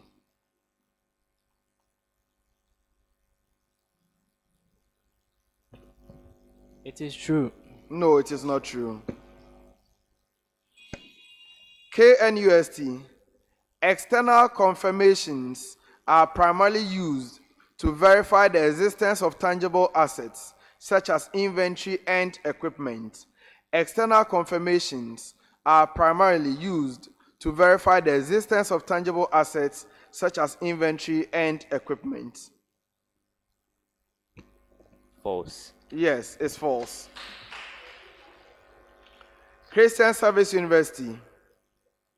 Process costing is less flexible than job costing because it requires separate cost accounts for each process. Process costing is less flexible than job costing because it requires separate cost accounts for each process. The answer is false. No, the answer is not false. UNE. Process costing is used primarily for internal cost management purposes and is not required for external financial reporting. Process costing is used primarily for internal cost management purposes and is not required for external financial reporting.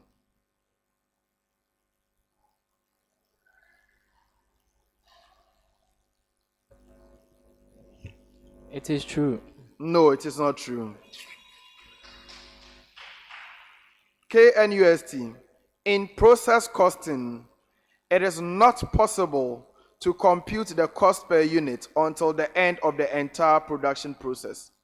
In process costing, it is not possible to compute the cost per unit until the end of the entire production process. False. Yes, it's false. For our next set of questions, we are starting with UNE. UNE. Dividend declared after the reporting period are considered adjusting events. Dividend declared after the reporting period are considered adjusting events. False. Yes, it's false. KNUST. A fire that destroys inventory after the reporting period but before the financial statements are approved is an adjusting event. A fire that destroys inventory after the reporting period but before the financial statements are approved is an adjusting event. It's false. Yes, it's false. Christian Service University. If an entity discovers fraud that occurred before year end but is only identified after the reporting period, it is treated as a non-adjusting event.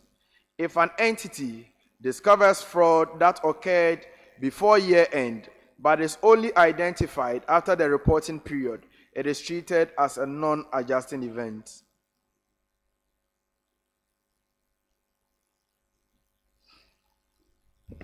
False, please. False. Yes, false. UNE. The escalation of commitment bias leads to abandoning a falling course of action once negative outcomes are identified. The escalation of commitment bias leads to abandoning a falling course of action once negative outcomes are identified. True. No, it's not true. KNUST. The hindsight bias makes individuals more likely to overestimate how predictable an outcome was after it has occurred. The hindsight bias makes individuals more likely to overestimate how predictable an outcome was after it has occurred. False. No, this time it is true. To you, Christian Service University, anchoring bias occurs when a person relies too heavily on the first piece of information received when making a decision, even if it is irrelevant. Anchoring bias occurs when a person relies too heavily on the first piece of information received when making a decision, even if it is irrelevant. True. Yes, it's true. For the next set of questions, we are beginning with KNUST. KNUST.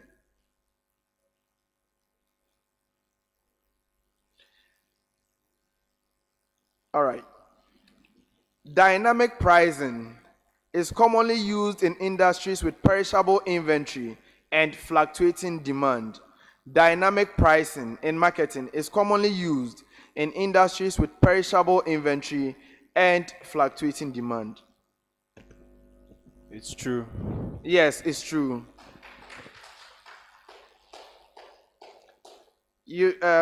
Christian Service University.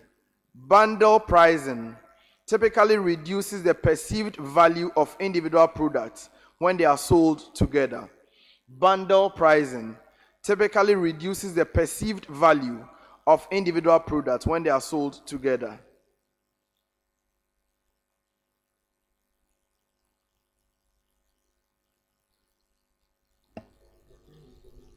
True.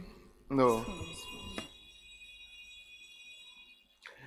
You know, premium pricing is most effective in highly competitive markets with many substitute products.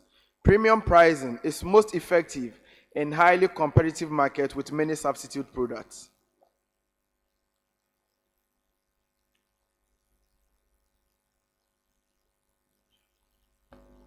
It's true. How can it be true? Competitive markets. If you use premium pricing, you lose out. Last set of questions beginning with KNUST. The Delphi or Delphi method of forecasting is a qualitative forecasting technique that involves iterative surveys of expert opinions. The Delphi method is a qualitative forecasting technique that involves iterative surveys of expert opinions. It's true. Yes, it's true. Christian Service University. Quantitative forecasting methods are always more accurate than qualitative methods. Quantitative forecasting methods are always more accurate than qualitative methods.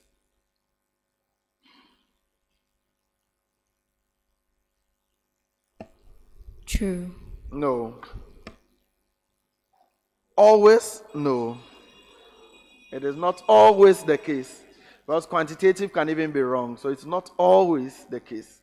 Now to you, causal forecasting models are used to identify relationships between the forecasted variable and one or more independent variables. Causal forecasting models are used to identify relationships between the forecasted variable and one or more independent variables. True. Yes, this time is true. So on that true note, we come to the end of round 5. Please show some love to all of us on stage. It is not easy being on the hot seat at all. How is the seat today, Christian Service University? Ajenkwa, how is the seat today? It's fine, eh? How is the seat? It's normal. It's normal, okay. KNUST, how is the seat? So it is, well, from what we are expecting, it is indeed hot. Okay, so ladies and gentlemen, we will gather scores for round 5, and then we go straight into the final round to bring proceedings to an end. What are the scores for round 5?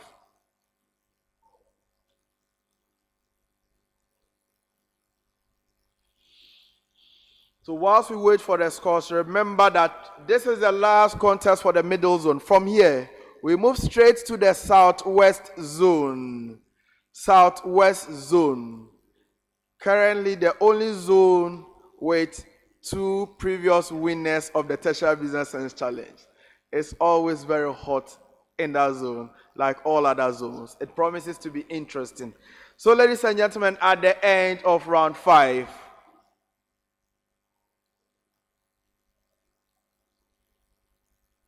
University of Energy and Natural Resources had 0 points. Christian Service University had 3 points. And KNUST had 9 points. Ladies and gentlemen, let's do the final round. Riddles. There will be 5 riddles in all. They are open to all 3 schools. You are supposed to indicate your readiness to answer by ringing your bell. Let me hear the bell from KNUST. The bell from UNE. And the bell from CSU. Now, when you ring your bell, you have a maximum of 10 seconds within which to give me an answer. If you go beyond that, we'll give the question to someone else. If you get it wrong, you can no longer partake in that riddle, and if there are further clues, I'll read them to the hearing of the remaining schools. I hope that is clear. You have 5 riddles in all. If you get it correct on the first clue, you have 5 points. Getting it correct on the second clue, 4 points. Answering on any other clue thereafter is 3 points. Riddle number 1.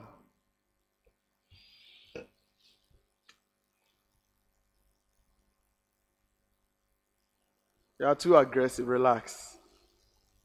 1. I am one of the 2 main types of resolutions passed at meetings. 2.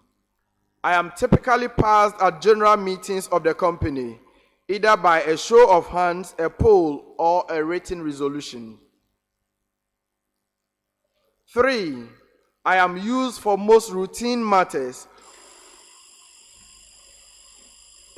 KNUST. Ordinary resolution. Yes, ordinary resolution.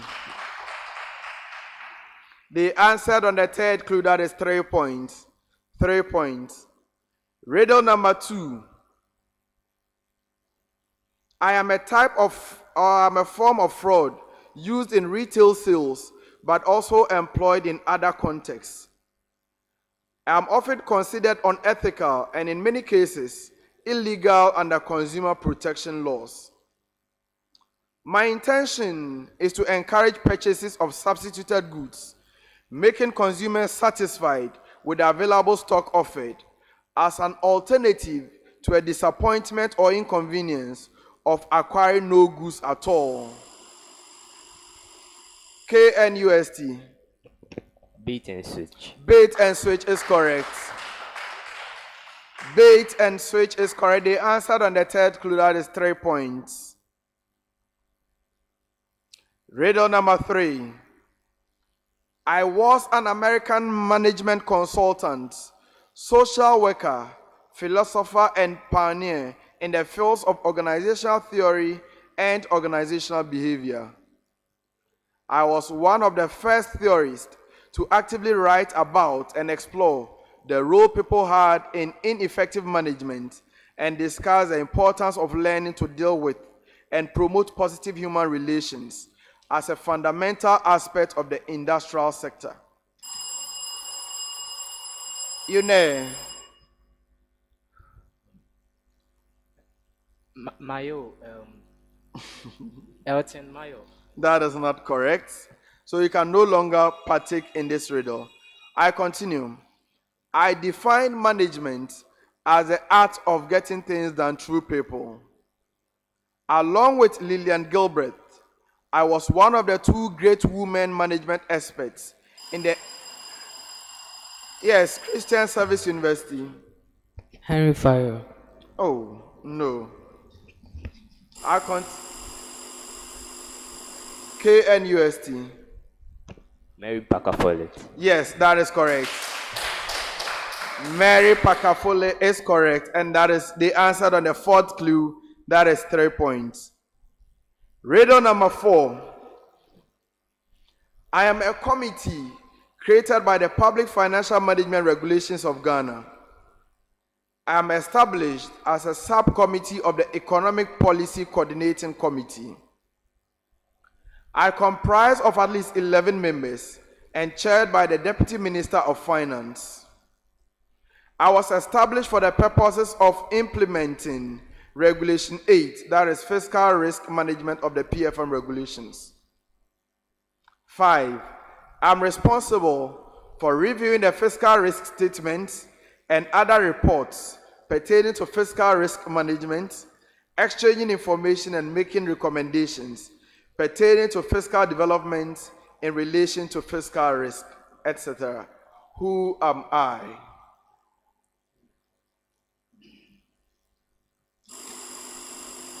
KNUST. So we have the Public Finance Committee. No, that is not correct. Bonus is the other two schools.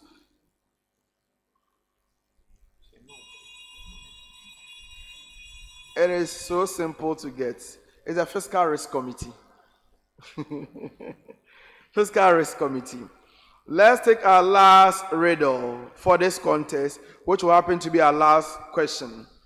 I'm a key concept used in inferential statistics to make educated guesses about population parameters.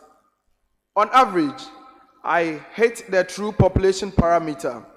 I also have the smallest possible sampling error. As sampling size increases, I get closer to the true value. I am most useful when estimating population parameters such as mean, population, etc. in confidence interval construction, in hypothesis testing, and in forecasting and predictive analysis. Some of my common illustration is in the population mean, proportion, variance, or standard deviation. 5. I am a single value used to estimate an unknown population parameter based on sample data. Who am I?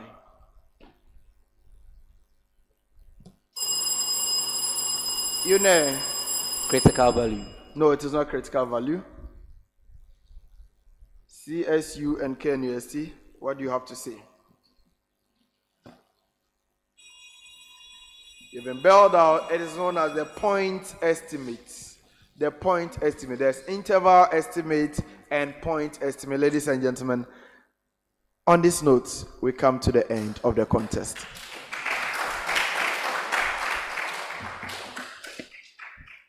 So it's been a good one between three institutions who have qualified to represent the zone at the national level. Yes, we can see that they are what they are made of.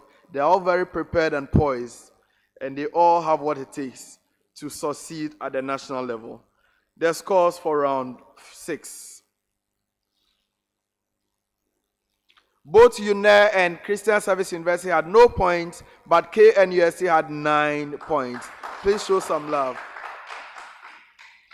So before the final results come, let me speak with my contestants on stage on what they make of their performance in this contest, beginning with Christian Service University. It was your maiden appearance on the TBSC stage. Overall, what has been the experience? Well, it hasn't been easy. We know this is a very hot place to be. And being a Median edition, I think we have realized we have to put in more work and come prepared in the next stage of the competition. How do you assess your performance in all? It needs to improve. That's the best I can say now. Okay, it needs to improve, ladies and gentlemen. They will have to improve before they come to the national championship. Yeah. Now to you, Yune. Last year you were at this stage. Last year you placed second to KNUST. How different has this year's contest gone?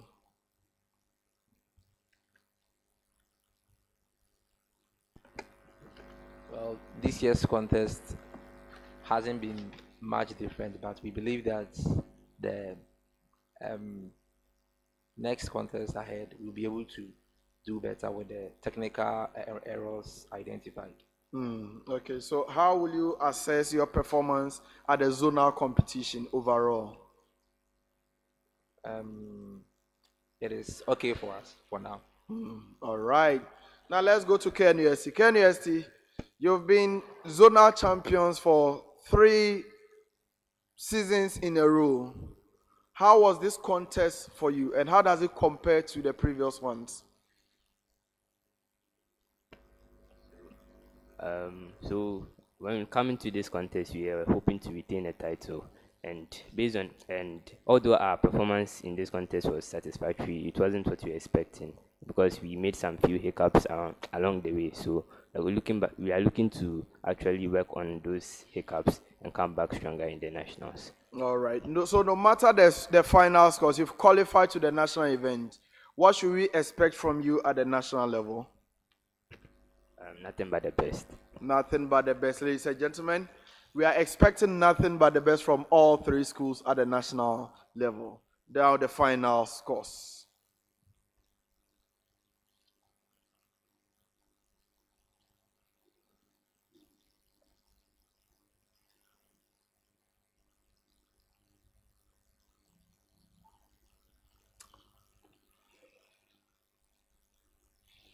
Ladies and gentlemen, at the end of the contest, Christian Service University had 17 points.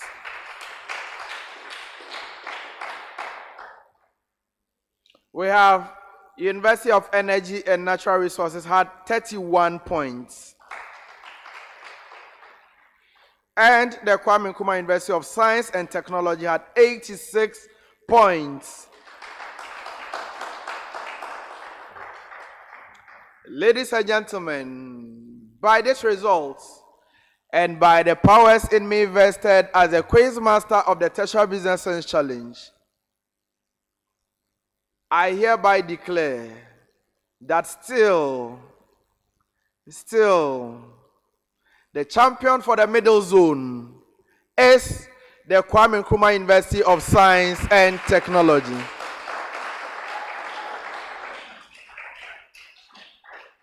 Congratulations, KNUST. Thank you very much. Yes, indeed, you worked hard for this. I deserve all the plaudit that comes with it. Congratulations. I'll see you in Accra. Christian Service University, you could not win, yes. Your performance is an improvement on what happened at the semi-final contest. So we can see some visible progress being made. Like you said, it's your maiden appearance. You need to go back. You need to revise more, prepare more on the areas, especially the graphic business. I see that's a major weakness that you have. Please go and then prepare better. The dates are already out, and hopefully you do better in Accra. I wish you the very best of luck in future. To University of Energy and Natural Resources. Last year you were second. This year you came to unseat the champions, but unfortunately it could not happen. You did well, 31 points there. That is quite a good performance. You cannot achieve what you set for yourself, but you've made it to the national event just like you did last year. You will need to polish all the rough edges like you have said yourselves, and hopefully you do better at the national event. So I'll see you in Accra.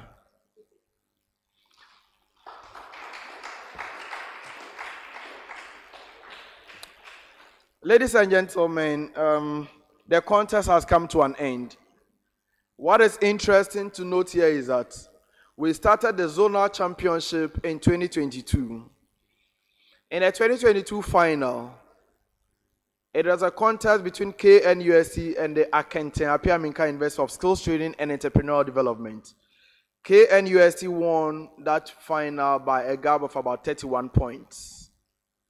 2023, it was a final between KNUST, Amstead, and I think UBITS.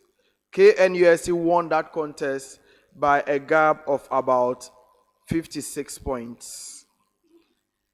2024, it was a contest between KNUST, UNE, their opponents today, and I think Catholic University of Ghana.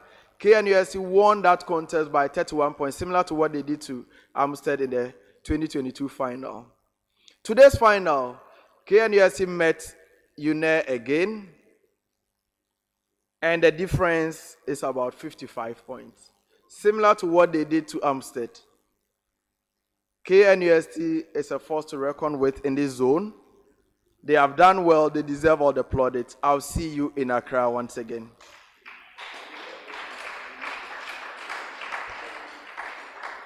So, ladies and gentlemen, the contest has successfully come to an end. The middle zone is sorted. The northern zone is sorted. From the northern zone, we have 2 schools that are qualified to represent the zone. From the northern zone, we have the SD Dombo University of Business and Integrated Development Studies. That zone was won by SD Dombo. We also have the Tamale Technical University qualifying to represent the northern zone as one of the 2 reps. We just concluded with the middle zone, and 3 schools have qualified. We have the Christian Service University who are making their maiden appearance. They've qualified to the national level. We have the University of Energy and Natural Resources who are making their 3rd appearance. They've also qualified to the national level. And we have the zonal champion KNUST who have qualified also to the national championship. So, ladies and gentlemen, next stop will be the Southwest Zone, which is made up of about 5 or so tertiary institutions. We have the Koforidua Technical University. We have the University of Mines and Technology at Takwa. We have the Indom School of Business and Technology. We have the University of Cape Coast, and we have the University of Education, Winneba. It promises to be full of academic violence.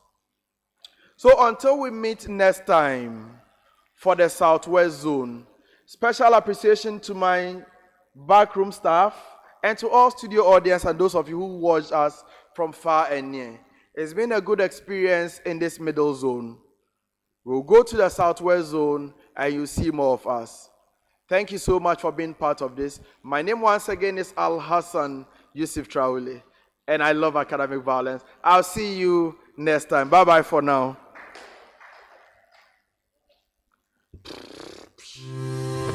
UCC can testify.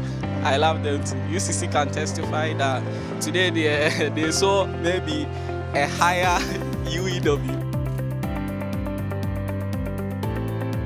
And so their responsibility is to check daily whether the goods they are producing conforms to standards.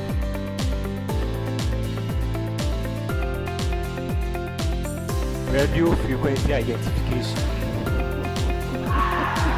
Yes.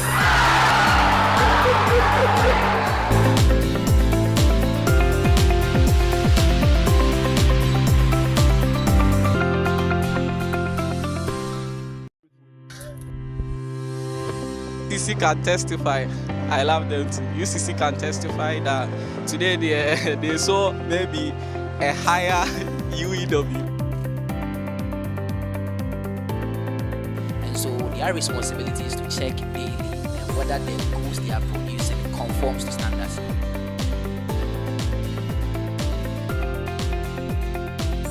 Radio frequency identification.